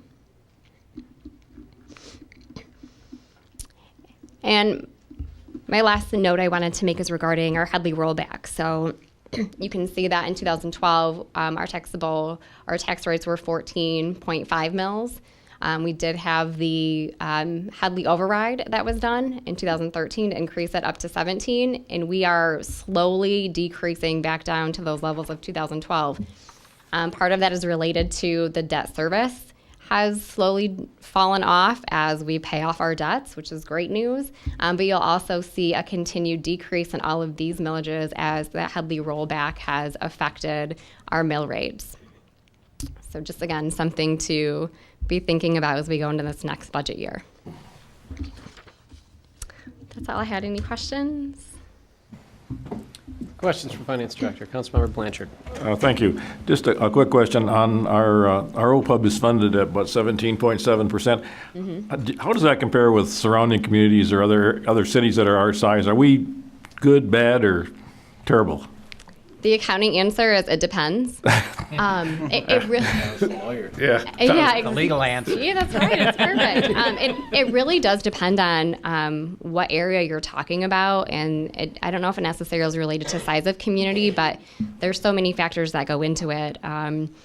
You look at a lot of the Wayne County communities, and I'd say we're doing pretty good. Some of the older communities that are carrying this legacy costs for years, I would say there's some communities that have gone out to debt to pay off this liability, which my personal opinion I would caution against, but it looks like they're 100% funded. But how long does that last? Again, as actuarial assumptions change, you can be 100% funded the day you go out for that bond, and then the next day be back down to 99% funded. So again, it's tough to say. I think 17% is a good start. I really do. But again, just like when I say it'd be great to try to pre-fund MERS a little bit more, it'd be nice to put a little bit more money to the extent we can into OPEB. But right now we're paying as we go, and I think that's fine. We are trying to put a little bit to OPEB every year. We had a great year with investments, have a good rate of return, which was nice to see. But yeah, I think we're, I don't want to say middle of the road, but maybe slightly lower than that. But I think we have it's a good start. I don't know if that Thank you. sort of answered. Mr. Mayor. Councilmember Hennon. Yeah, I have a similar question. With our MERS funding at about 58%, what's a comfortable target that we should be shooting for? Again, it depends. That's tough to hear. So the state of Michigan would like communities to be, so their goal is 60%. So they came out, and I forget what public act it was, but we were required to post on our website and on the state website what percent funded we were and what our action plan was to try to get to 60% funded. So that's kind of their target goal. I mean, it'd be great to be 100%, but that's difficult to find too. Mm-hmm. So MERS does their valuation every year, and they do have an annual required contribution that every community has to make to be part of MERS, and we continue to pay that amount. So again, it's not like we're not paying what we should. We are. But again, to the extent MERS would even say it themselves, to the extent you can do more, great, that's even better. But otherwise, they're just having communities at least make their annual required contribution. So probably middle of the road, you're going to find communities that are maybe a little bit less, but that's kind of the goal, at least to be, I would say, 60 to 70% funded. Okay, thank you. Mayor Pro Tem. Thank you, Honor. Thank you for this material here. It's neat to have a preview ahead of time so we can start to think of some additional kinds of questions for when we do get the report in a couple of weeks. So thanks for that opportunity. And building along these same things, as we talked about the fund balance coming out of the past year into the current year, perhaps as part of their presentation in a few weeks, they could have a visual or something that kind of indicates, much as you verbalized tonight, that the fund balance isn't really all really there, right? Because there was enough rollover and other kinds of things. So what we wouldn't want to do is over toggle too far in a different direction and overcommit ourselves based on some inflated number there, because of timing and things rolling over and stuff. So maybe an additional little treatment on the notion of the fund balance. And similar questions around what would be a reasonable target. I've heard like 30, 35% is a reasonable, actual target for a fund balance. And so, additional guidance around that might be helpful too as we enter the budget season for the following year. No, we can make note and have them speak to that. Thank you. It's awesome. Councilmember Kadeckel. I just want to thank you for all the hard work you do, and I mean, from the time you've gotten here, the budget's been easier to read, and one of the reasons we have good audits is because of you and your staff and the hard work they do, and it's greatly appreciated. So we will get the presentation from the auditors in a couple weeks. I appreciate you giving us a little bit of a sneak preview. So what you said at the beginning is that we are receiving a clean audit. It appears that there are nothing but moving targets that we are trying to hit, that we can't really get much of an answer on those. Our property values are still not yet what they were in 2009, yet we have GASB 75 coming, completely changing our asset sheet, our liability sheet, I suppose. Mm-hmm. We still need to increase fund balances pretty much across all the funds. OPEB liability, we need to increase MERS. We need to find additional money to put to MERS, and Headley's rolling back. So that's pretty much, and state shared revenue continues to decrease. Awesome. That is all tremendous. They bear nothing but good news. Yeah, no, and it's what we deal with, and we're not surprised by this because these are things that we've been dealing with on council for a number of years now, and Councilmember Hennon, I'm sure, has done enough research to understand what we're dealing with at this point. It's amazing that we have been able to do the things that we have been able to do given those conditions, and there are certainly many other things that we would like to do, but doing other things means cutting other services, and there's a constant pro and con and weighing that we have to do with every decision that we make on the budget. That is clearly our most important function, is being good stewards of the residents' tax dollars. So it does help to hear these things from you, to just tell us what's happening and then get the audit from Plant Moran and know that we still have considerable work to do, and we will every year. So, I mean, thank you, I guess, but Good. Yeah. yes, Thanks. appreciate the presentation. With that, Ms. Boucher, would you please read item number 6 on tonight's agenda? Ordinance number 1217, matter of considering the first reading of an ordinance repeal and replace Division 5 of Article 8 of Chapter 82, alcoholic liquors of the City of Berkley Code of Ordinance to conform to the state law. Is there a motion to approve O-1217? Motion to approve O 1217. Support. Move to approve by Councilmember Blanchard with support from Councilmember Stedman. Mr. Baumgarten. Thank you, Mr. Mayor. Our city attorney and our public safety director, Mr. Matt Kane, have been working to update the city's own ordinance to fall in compliance with recent changes in the state law. So I'll defer to our city attorney to give an overview on the proposed changes here. Thank you. I'll be happy to. This pertains to minors in possession of alcohol while in a motor vehicle. So pretty important subject.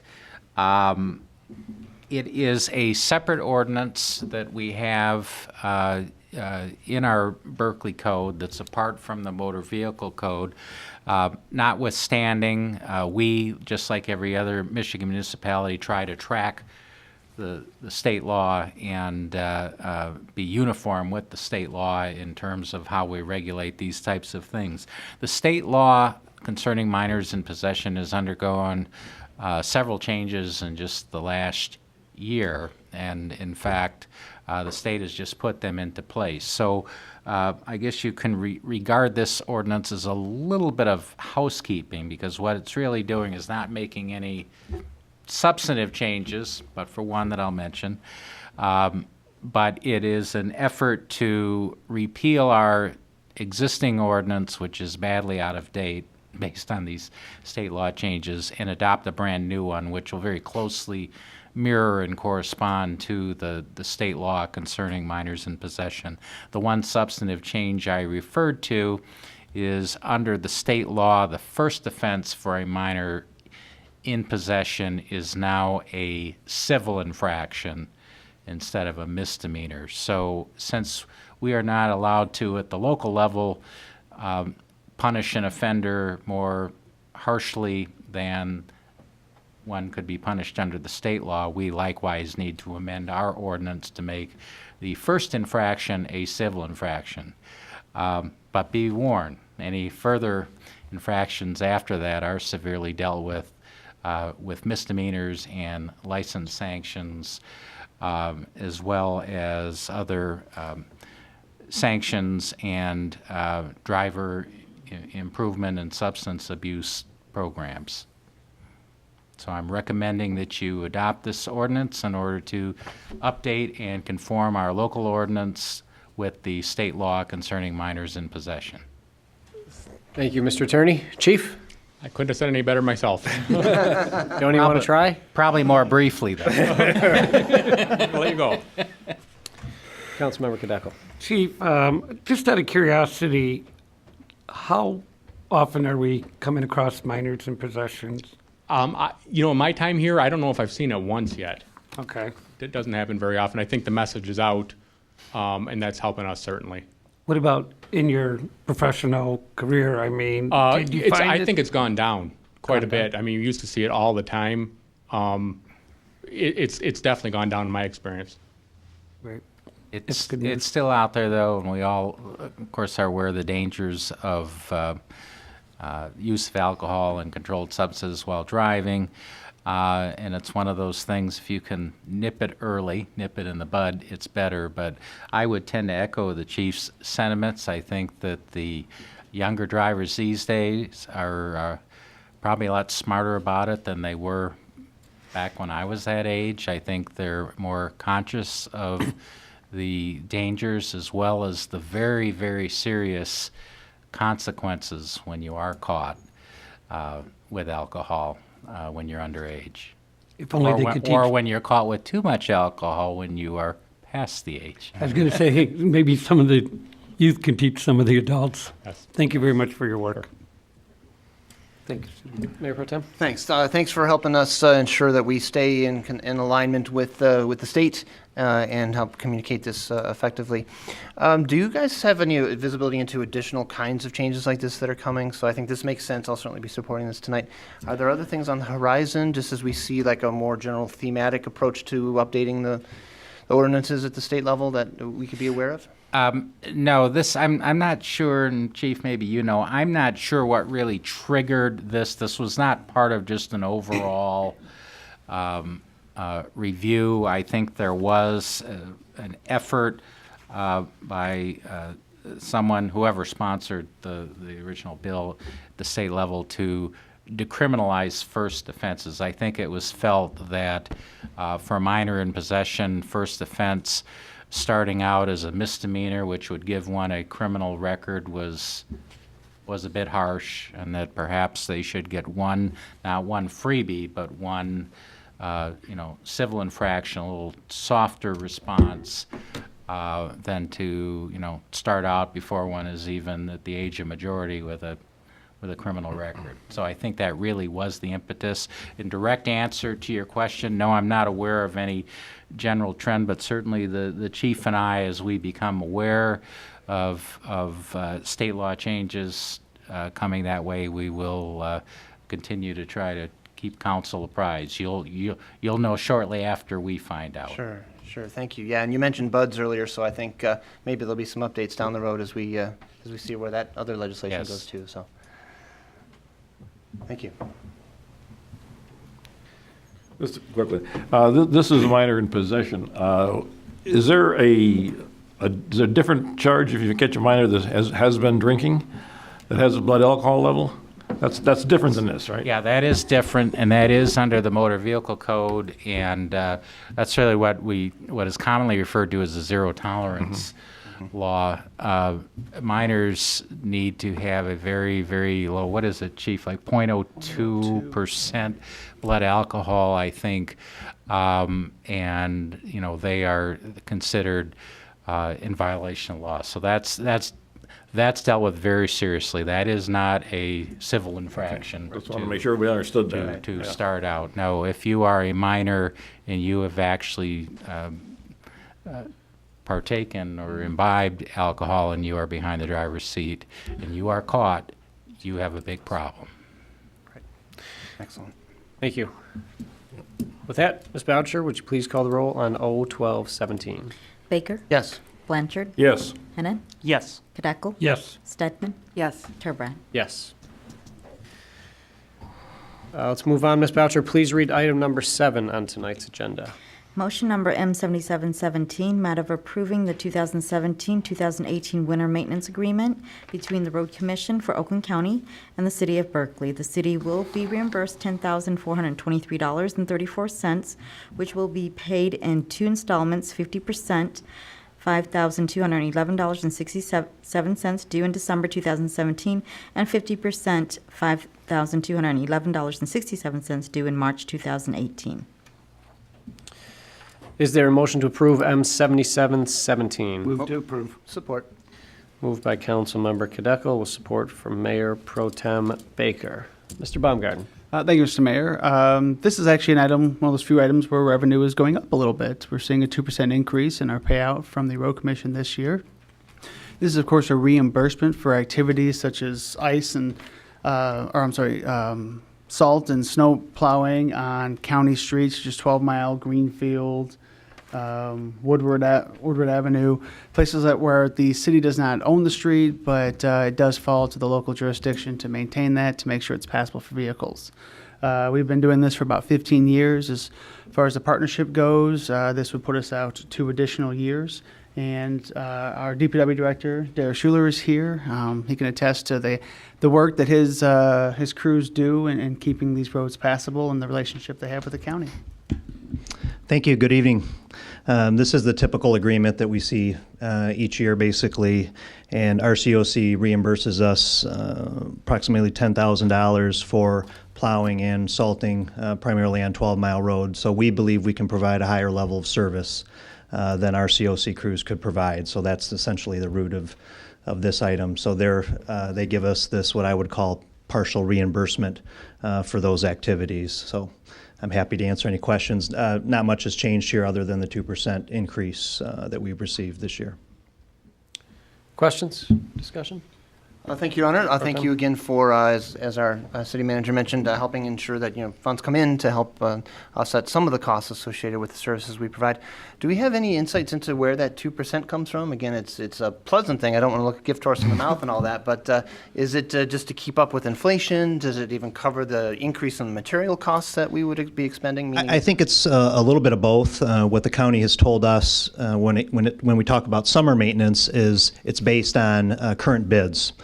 So the pricing that they're receiving, whether it's for wholesale materials or for contractors, that's how they basically determine the set price. And it's based on lane miles and then a unit rate that they establish, which is based on inflation, price increases, those sort of things. Sure.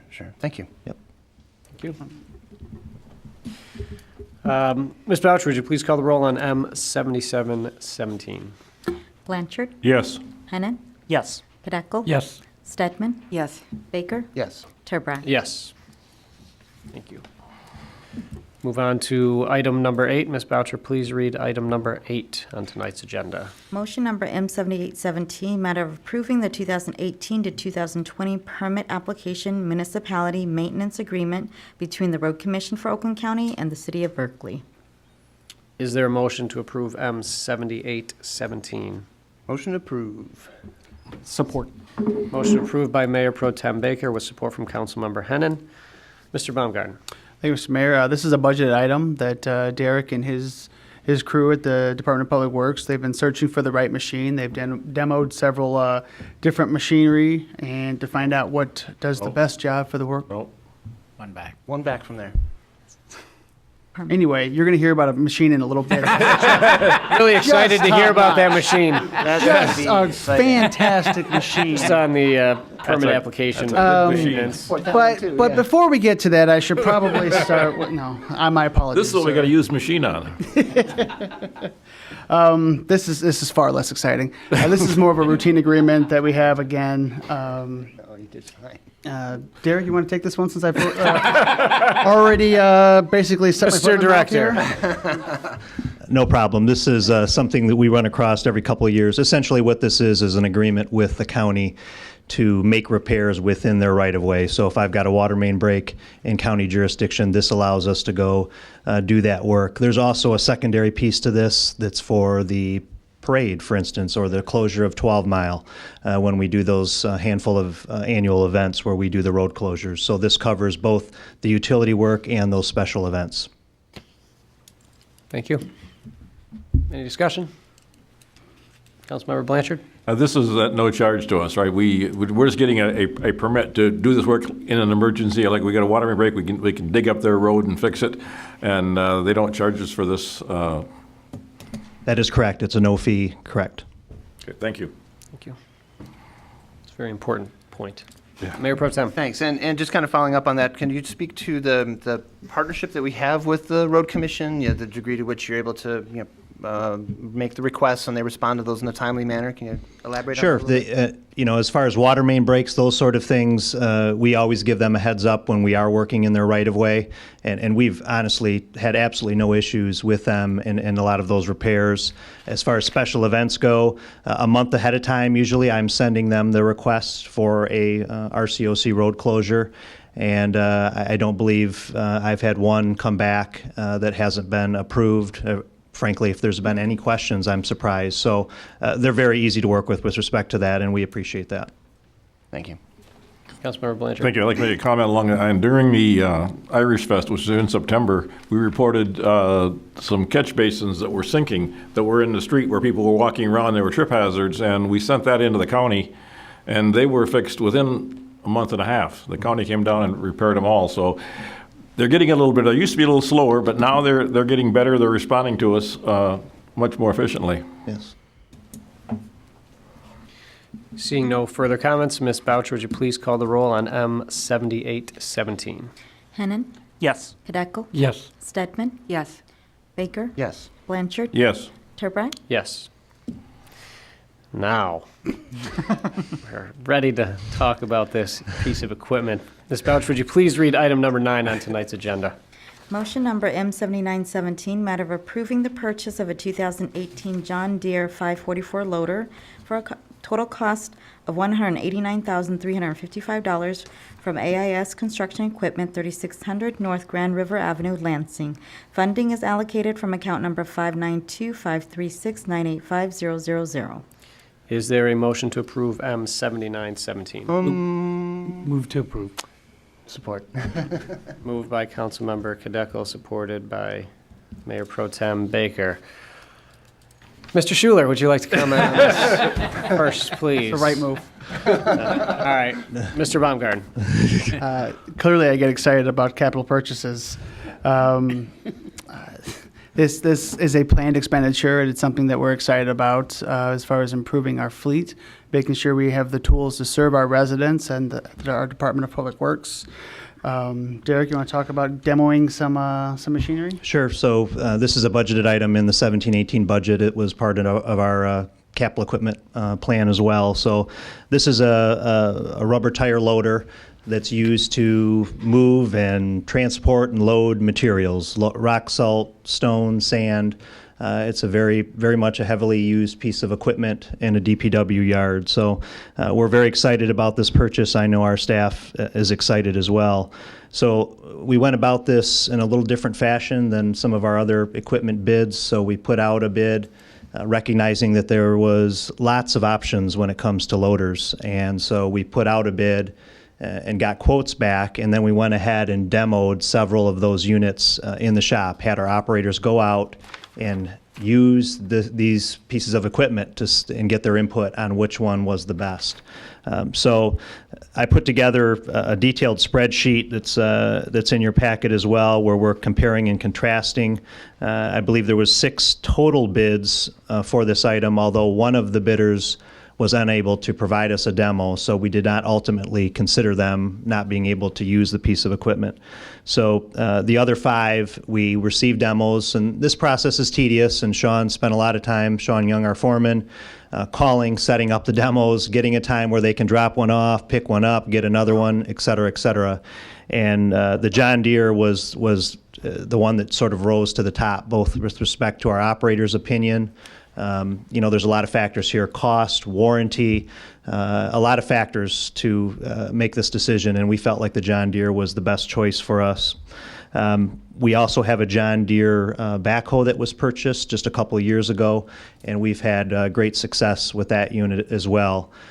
I did call several of the references, all of them, and spoke to other communities, spoke with MDOT. And MDOT, the gentleman I spoke with there, who was a supervisor, said that these 544 John Deere loaders, that the MDOT has a ton of them. So it's a piece of equipment that they have a lot of trust in, and they're almost predominantly buying these now. And so that was peace of mind as well, to know that an outfit like that, something must be right with these as well. So at the end of the day, this was we felt like this was the best choice. You can see the pricing that's shown there. We do have certain loaders that were lower priced, others that were higher. The John Deere was, in the middle. Once you added the options that we were looking for, we certainly could have gone with something more inexpensive. But I know one of those units, the demo, we even had problems with. So we want to get something that we can trust and rely on, and not something we're going to pour a lot of money in. So the John Deere ultimately was that choice. Thank you, Director. Councilmember Kadeco. Thank you, Derek, for all the work. Number 1, what is the timeline of delivery if we do approve this tonight? I believe this one is 60 to 90 days on the John Deere. Okay.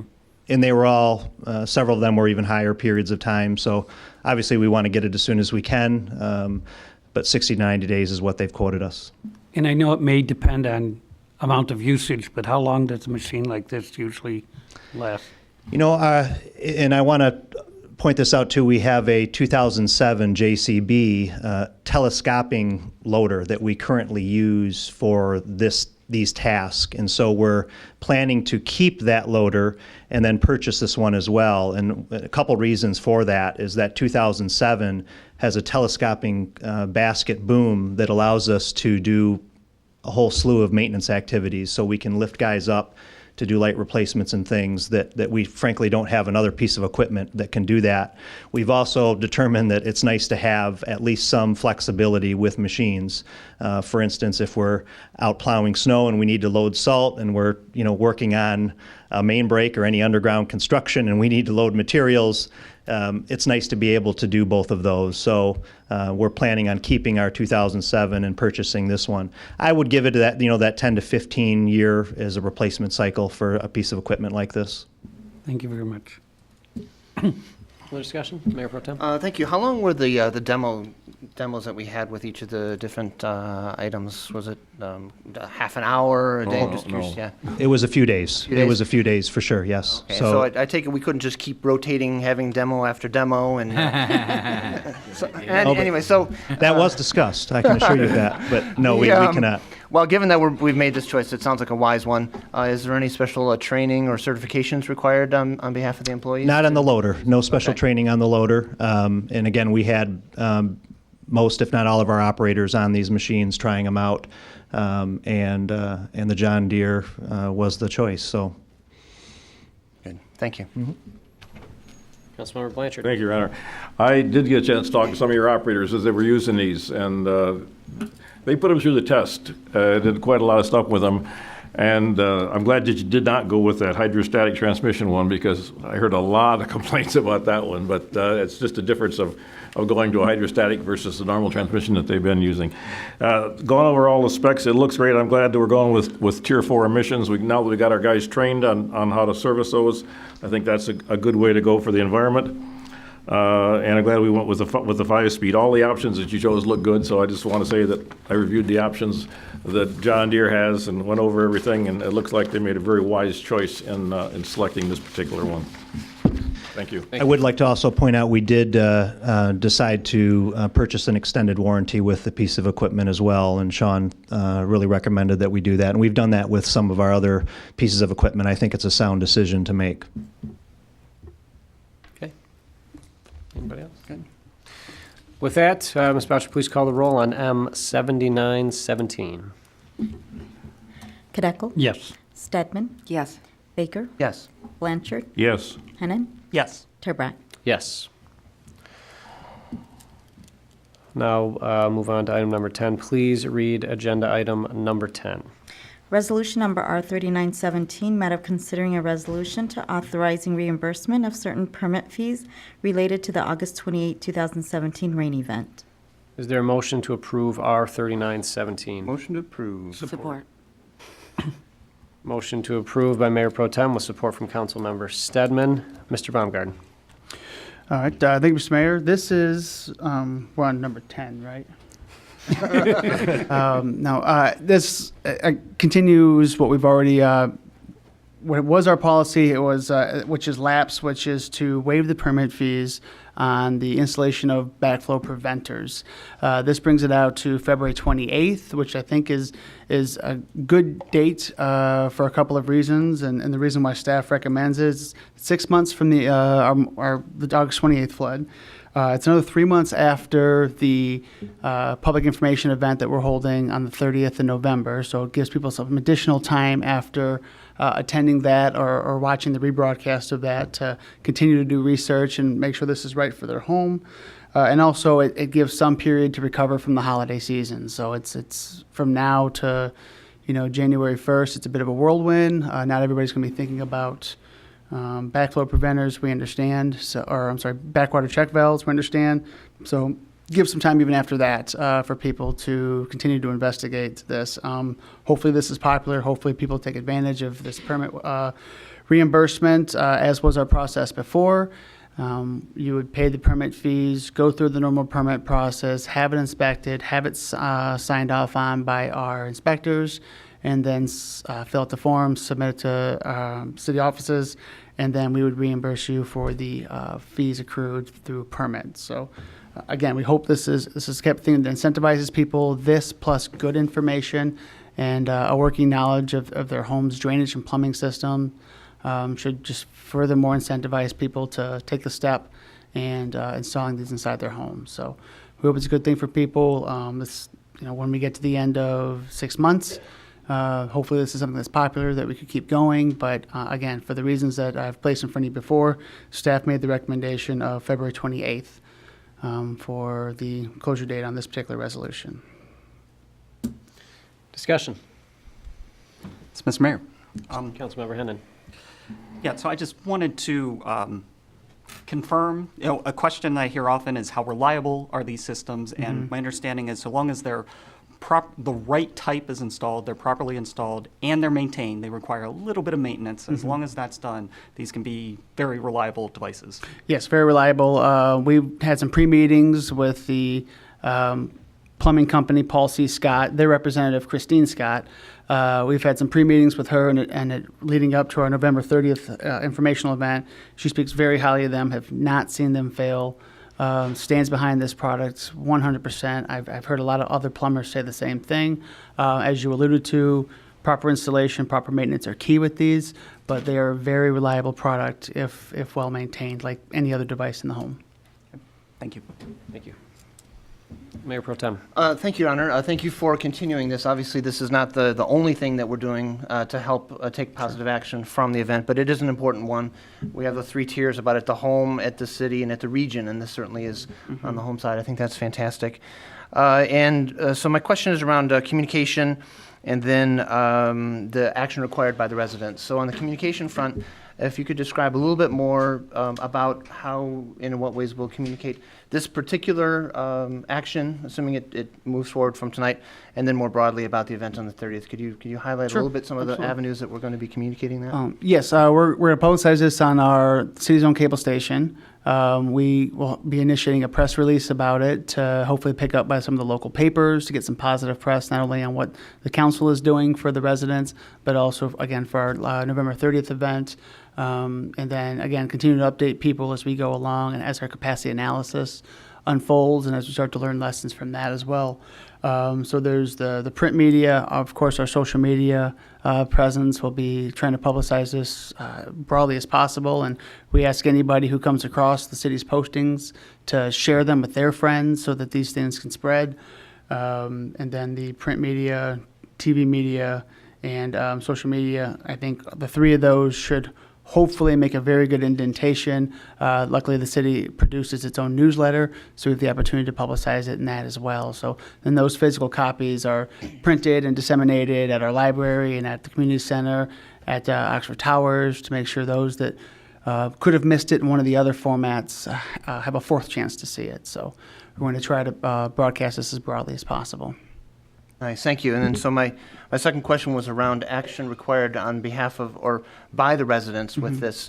Is it my understanding that there's no automatic refund? The homeowner needs to take action to get that, or given the fact that the permits are pretty clear to this type of device and installation, is there a way to have an automatic trigger for those either that are already taking action or that might do this? Basically, I'm just trying to think how can we continue to streamline and make this as easy as possible for the residents and lower the amount of hurdles and administrative things that they need to accomplish. Understood. We make sure that the plumbing officials, when they pull a permit, when they indicate that this is for a backwater or backwater check valve, to make sure that they have the reimbursement form to go with it. We can't automatically trigger. We do need some sort of backup, some sort of request in place, so there is a paper trail. When the auditors come visit us in 2 weeks, that they're happy next year as well. So we're trying to get as streamlined as we can. Being the government, being a governmental corporation, we can't get away fully from a paper trail that is both good and bad in some cases. But trying to make sure that the information is front-loaded with the resident. They know exactly how to navigate this process, and we can expedite reimbursement get that process going just as soon as final inspections are given and approved. That certainly makes sense. And retroactively, for folks that may have already taken action prior to this tonight, how would they go about getting that form if they wanted to follow up with this. So what we did was, likewise with our last round, anybody that has pulled a permit, we actually were able to print out of our plumbing permits, make sure that we captured anybody that pulled for backwater check valves, and notify them that this is now an option for them. And we'll do that. We'll send out a reminder letter as the period is coming to a close to make sure that they are, again, triggered to say, okay, here's what you got to do. I hope your plumber mentioned this to you. If not, we know we did when you pulled the permit. But again, here's a reminder to take advantage of this opportunity. And so trying to make sure that nobody can miss the fact that there's a reimbursement policy in place. Right. Thank you for those steps. Mm-hmm. Further discussion? No. All right. Ms. Boucher, would you please call the roll on R3917? Stedman? Oh, I'm sorry. Yes. Baker? Yes. Blanchard? Yes. Hennanen? Yes. Kdekel? Yes. And Turbrack. Yes. R3917 has passed. We now move on to number 11. Ms. Boucher, would you please read item 11 on tonight's agenda? Resolution number R4017, matter designating the time and place of city council meetings and its rules and order of procedure. Is there a motion to approve R40-17? Motion to approve. Motion to approve by Councilmember Stedman with support by Councilmember Blanchard. Mr. Baumgarten. Thank you. This is related to the next item as well. So per your rules of procedures, you'll actually indicate a place and a time with the dates to follow. So first you'll be establishing that 7 o'clock continues to work for the council. There's no desire to move it to a different time, and that we'll continue to hold it in the city's council chambers unless we have a special meeting and it's indicated otherwise, but you're solidifying both of those there. And then you have before you your the rules of procedure. This is unchanged from the 36th council, but you have the opportunity to review it and make any changes or indicate any changes that you'd like to see, indicate those to staff so that we can make some updates and explore some options for you. So this comes at the beginning. Every time we commence a new city council, this is part of the procedures of seating, likewise with 36. The process for seating the 37th comes in these items as well. Mr. Attorney, is there any updates? Anything else to add on this item? No, I think you covered it well, Mr. Baumgarten. Any members of council have a problem with the time? No. Any members of council not want to meet in the council chambers? Any discussion on the rest of the procedure sections through, what do we got, 13 on here? Any other questions on anything through section 13? There's nothing unchanged. Councilmember Hennan? Just briefly, I've asked, we're looking at the changing the paper of record to perhaps the Woodward Talk, if it makes sense. So that's being investigated, but we'll leave it I think the Tribune for now. Correct. Thank you, and we will have more information on that soon. With no further discussion, Ms. Boucher, would you please call the roll? Baker? Yes. Blanchard? Yes. Hennan? Yes. Kdekel? Yes. Stedman? Yes. Turbrack? Yes. And now would you please read item number 12 on tonight's agenda? Motion number M8017, matter of approving the 2018 City Council regular meeting calendar. Is there a motion to approve M8017? Move to approve. Move to approve by Councilmember Kdekel. Support. Support from Councilmember Hennan.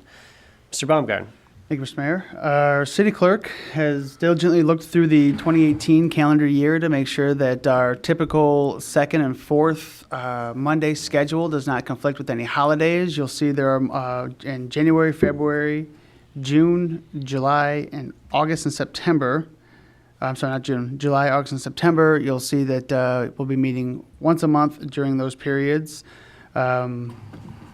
Each of these have been adjusted. They don't always hold the one of the second or the fourth in order to things like New Year's Day, Martin Luther King Day, President's Day. If the city offices aren't open, the practice of the city councils, they don't meet that evening. Likewise, we've altered the August meeting to So it doesn't come the Monday after Cruise Fest. It comes the Monday before, so that we have the chance to, one last opportunity to publicize it, talk about all the fun things that are going on. It also helps staff coordinate their activities so that each meeting can be as productive as possible. Likewise, in September, we have the Labor Day holiday. So we think we've successfully managed to remove any conflicts with closures and things like that. There will be a couple of opportunities where we'll actually, unfortunately, we'll have to unseat the ZBA from meeting in this room, but we do have the ability to hold those meetings over in the Public Safety Conference Room. So we have an alternate venue for those. They will likewise be solidifying their schedule coming up in their next meeting as well. So we have, council comes first, everybody else makes an adjustment after, so as it should be. But these are presented to you fully January 1st to December 31st. Thank you. Councilmember Kneckel.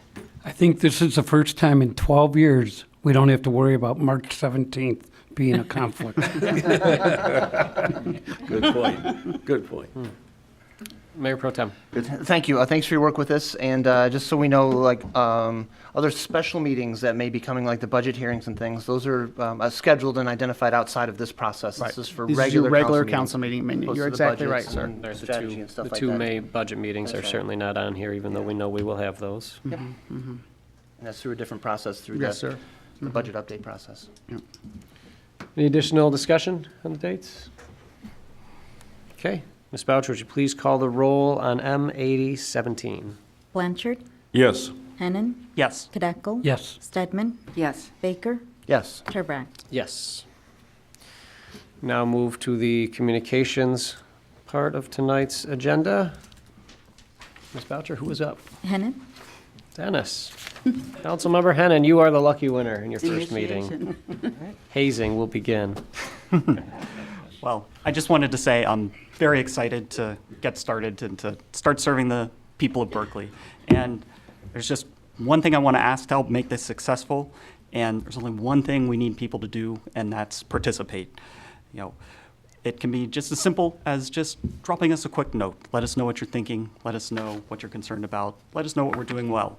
You know, just let us know how we can be of the best service to you. Thank you. Thank you. Councilmember Kadeco. I want to thank the American Legion and the VFW for two great ceremonies for Veterans Day. On November 11th, I attended both of those, and that was really good. I know tonight we did an ordinance change. I know a lot of our ordinances are antiquated, and we have spoken. Are we like making any progress as far as, you know, changing some of these ordinances to bring them up to date? Yeah, I think we have a strategy in place to systematically do that in a smart way. Okay, and I want to welcome Councilmember Hennan to the dais. Thank you. Mayor Pro Tem. Thank you. I also want to thank the voters for their confidence and trust, and look forward to serving alongside our new colleague here and the adventures that await as we continue to move the city forward.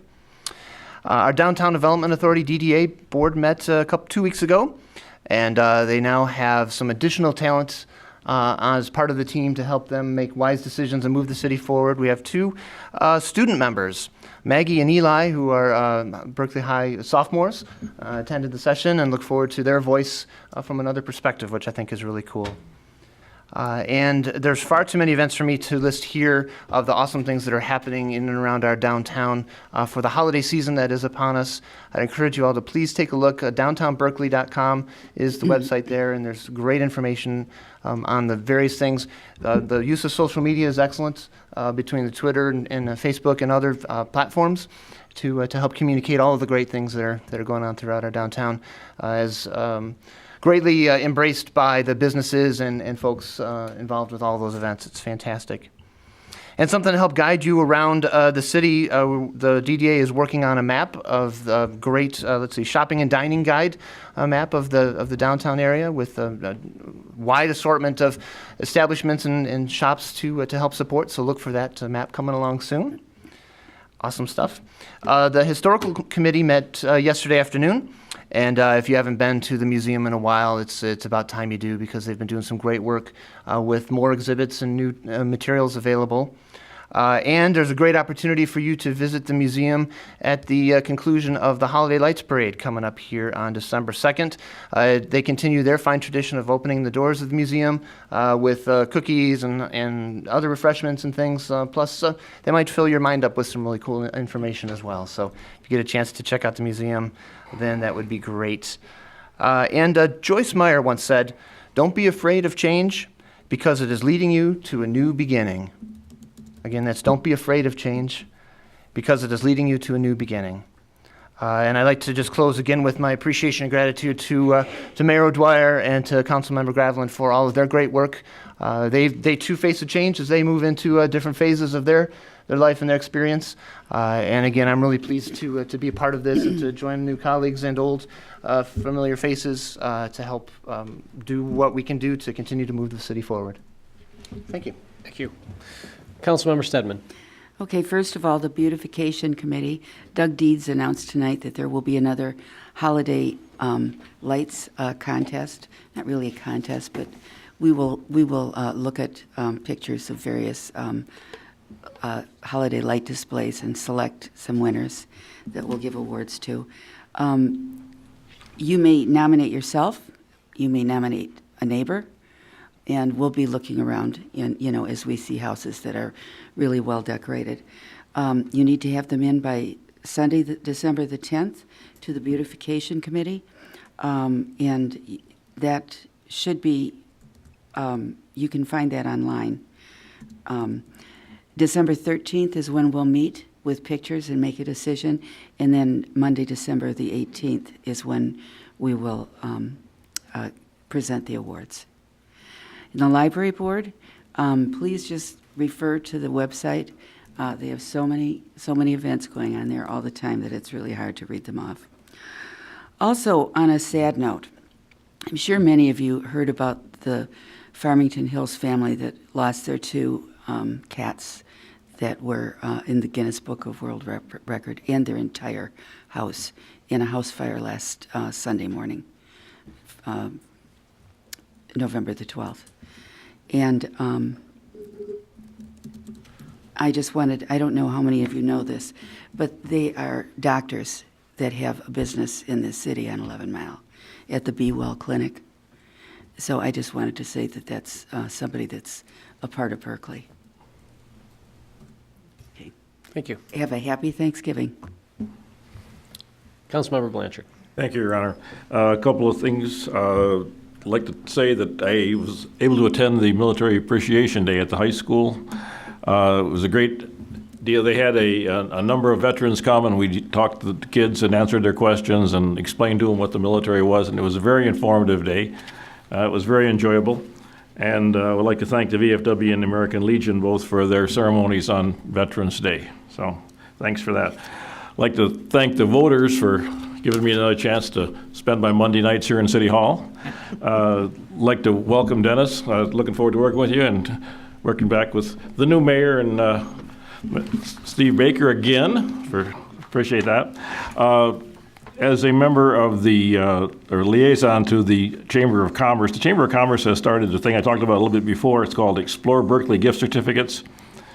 And what they say is not sure what to get someone for their birthday or holiday. Are you looking for a teacher gift? We have special gift ideas. Explore Berkeley gift certificates in a community currency gift certificate program, keeping shopping, dining, and services local. For businesses, a great gift for employee recognition awards and holiday gifts.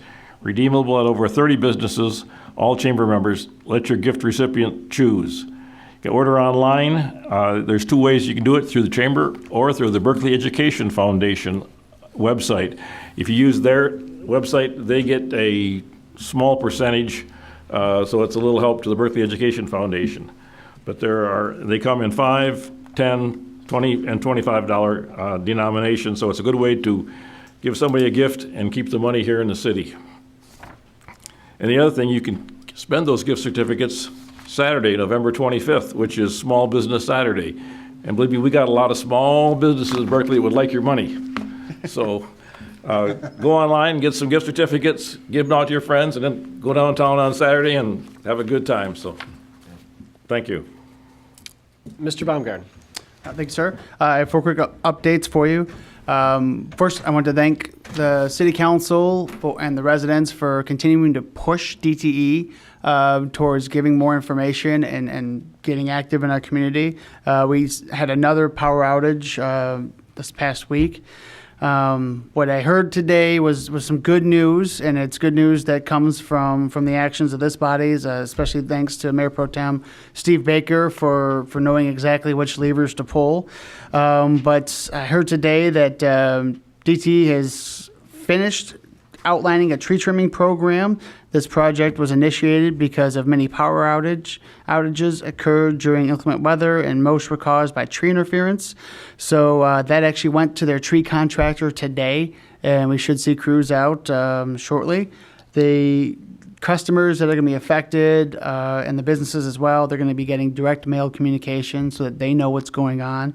DTE was nice enough to provide us with some information as well on kind of the scope of their work. So we're excited to get that done. It's a good time of year to be trimming trees, especially a good time of year to be removing any potential hazards, any potential causes of outages now that the temperatures have really started to plummet.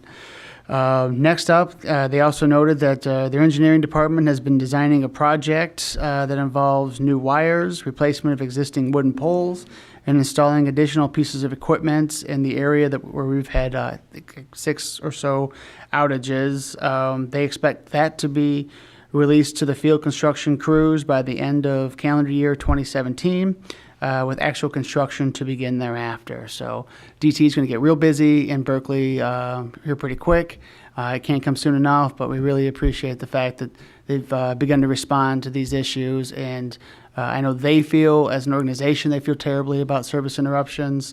And it's good to see, some trucks rolling into the city to help reduce infrequent, unreliable services. I want to note that our city offices are going to be closed Thursday and Friday of this week for the Thanksgiving holiday. We'll be back open on Monday, ready to serve. November 30th, as I alluded to in a previous agenda topic, we will be having an event at the library that talks not only about backwater check valves, but also about rain barrels. In fact, right now, if you go online, you can order a discounted rain barrel. Discount code's Berkeley, super easy to remember. The information's on our website and how you get there and how you pre-order. And if you do it now and before the event, they'll actually bring the barrel to you during that event, or we can set up a delivery date thereafter. But we want to make it incredibly easy to put these in people's hands and make sure that there's a little incentive for doing so with the discount period. Last but not least, on the topic of rain, I don't know how many people saw them out there on Saturday, but our DPW crews worked most of Saturday out clearing streets. It always happens when you have during the midst of leaf season if you get a lot of rain. Sometimes you can get some blocked catch basins, which flood streets. But our DPWers out there strategically removing those blocks to make sure all the water went down at the same time. I say strategically only to reinforce the fact that this is not something that we ask our residents to do. Again, even if it was a Saturday, our crews were out there. They worked the whole day. They were clearing these catch basins out. So I applaud their work. I thank Derek and Sean and just the whole group that's down there for doing that work. So no matter, I guess they're like the mailman, no rain nor shine, nor gale force winds, whatever the expression is. But they were out there and they were serving, and it's, I'm proud of them for it. So thank you, sir. That's all I have. Thank you. Mr. Attorney. I have nothing to report, but I want to give my best wishes to council and everybody watching this meeting for a happy and safe Thanksgiving holiday weekend. Thank you, Mr. Attorney. Falls to me, certainly wish everybody a happy Thanksgiving in the city this week, and the Holiday Lights Parade coming up on the 2nd, which will be before our next meeting. I do have a couple of other comments that I'd like to make. First, I do want to thank the residents, certainly, who've put their faith in me over the last 10 years as a council member and for the next 2 as mayor. I do need to thank my wife for realizing that this is something I'm passionate about and not being home all the time and missing some things with Addison, Emma, and Isabel, who were all here today and relatively well behaved as far as I could tell. And my mom and dad were also here, and my family's been around here for generations, so it was it was nice to see my family come here and support me this evening. I want to congratulate Councilmember Hennon on your election. I certainly look forward to working with you and the entire City Council here over the next couple of years. And Phil and Marilyn, the two mayors that preceded me, I served on council for both of them, with both of them. Both did things their own way. Both are incredibly respected regionally as mayors and by the residents of Berkeley. I've learned a ton from both of them, but I'm not either of them. I'm just me, and I kind of handle things maybe a little bit differently than they did, which brings me to a couple of topics that I'd like to address that came up during the election and have continued since in the form of emails, phone calls, whatever. And sometimes they're just a nice comment or an observation. Other times I'm not sure if they're bordering on something a little stronger. But I want to be clear. I'm not beholden to any group in the city. I don't have any hidden agenda. I don't know where the entrance is to this good old boys club that people like to talk about all the time. And frankly, I don't consider myself old yet-ish anyway. As a financial advisor during the day, the last thing I want to do is come home and volunteer time to follow money somewhere, which is another thing that I hear we're following the money all the time. What matters to me is the city that I've lived in my entire life, my family, my friends, and ultimately my kids who are going to grow up in this wonderful city. Everybody up here is a volunteer. We get elected to volunteer our time for the city that we care deeply about. Too often these days, if people don't agree with somebody, they tend to lash out. Maybe it's on social media, maybe it's in person. But I don't know why it became such a bad thing to disagree with somebody. I don't think everything has to be so polarizing. I don't think there has to be groupthink that if you're on one side, you can't be on the other side or vice versa. It doesn't make any sense to me. Do I expect everybody here to agree with every decision I make? Obviously not. It doesn't happen in my own home with my wife. Why would I expect it to happen with 15,000 other people? It doesn't work that way. But I'll tell you this. The decisions that I make are based on what I think are best for Berkeley now and in the future. Agree with me or don't agree with me. That's fine. But let's have a civil conversation about it and not resort to ad hominem attacks on anybody because some imaginary divide has been created in our city. Let's all take a step back, appreciate what a great place Berkeley is, and then work together to make it even better. And with that, I will ask for a motion to adjourn. Move to adjourn. Move to adjourn by Councilmember Kadeco. Support. Support by Councilmember Stedman. Ms. Boucher, please call the roll. Hennon. Yes. Kadeco. Yes. Stedman. Yes. Baker. Yes. Blanchard. Yes. Turbrack. Yes. The November 20th, 2017 council meeting is adjourned.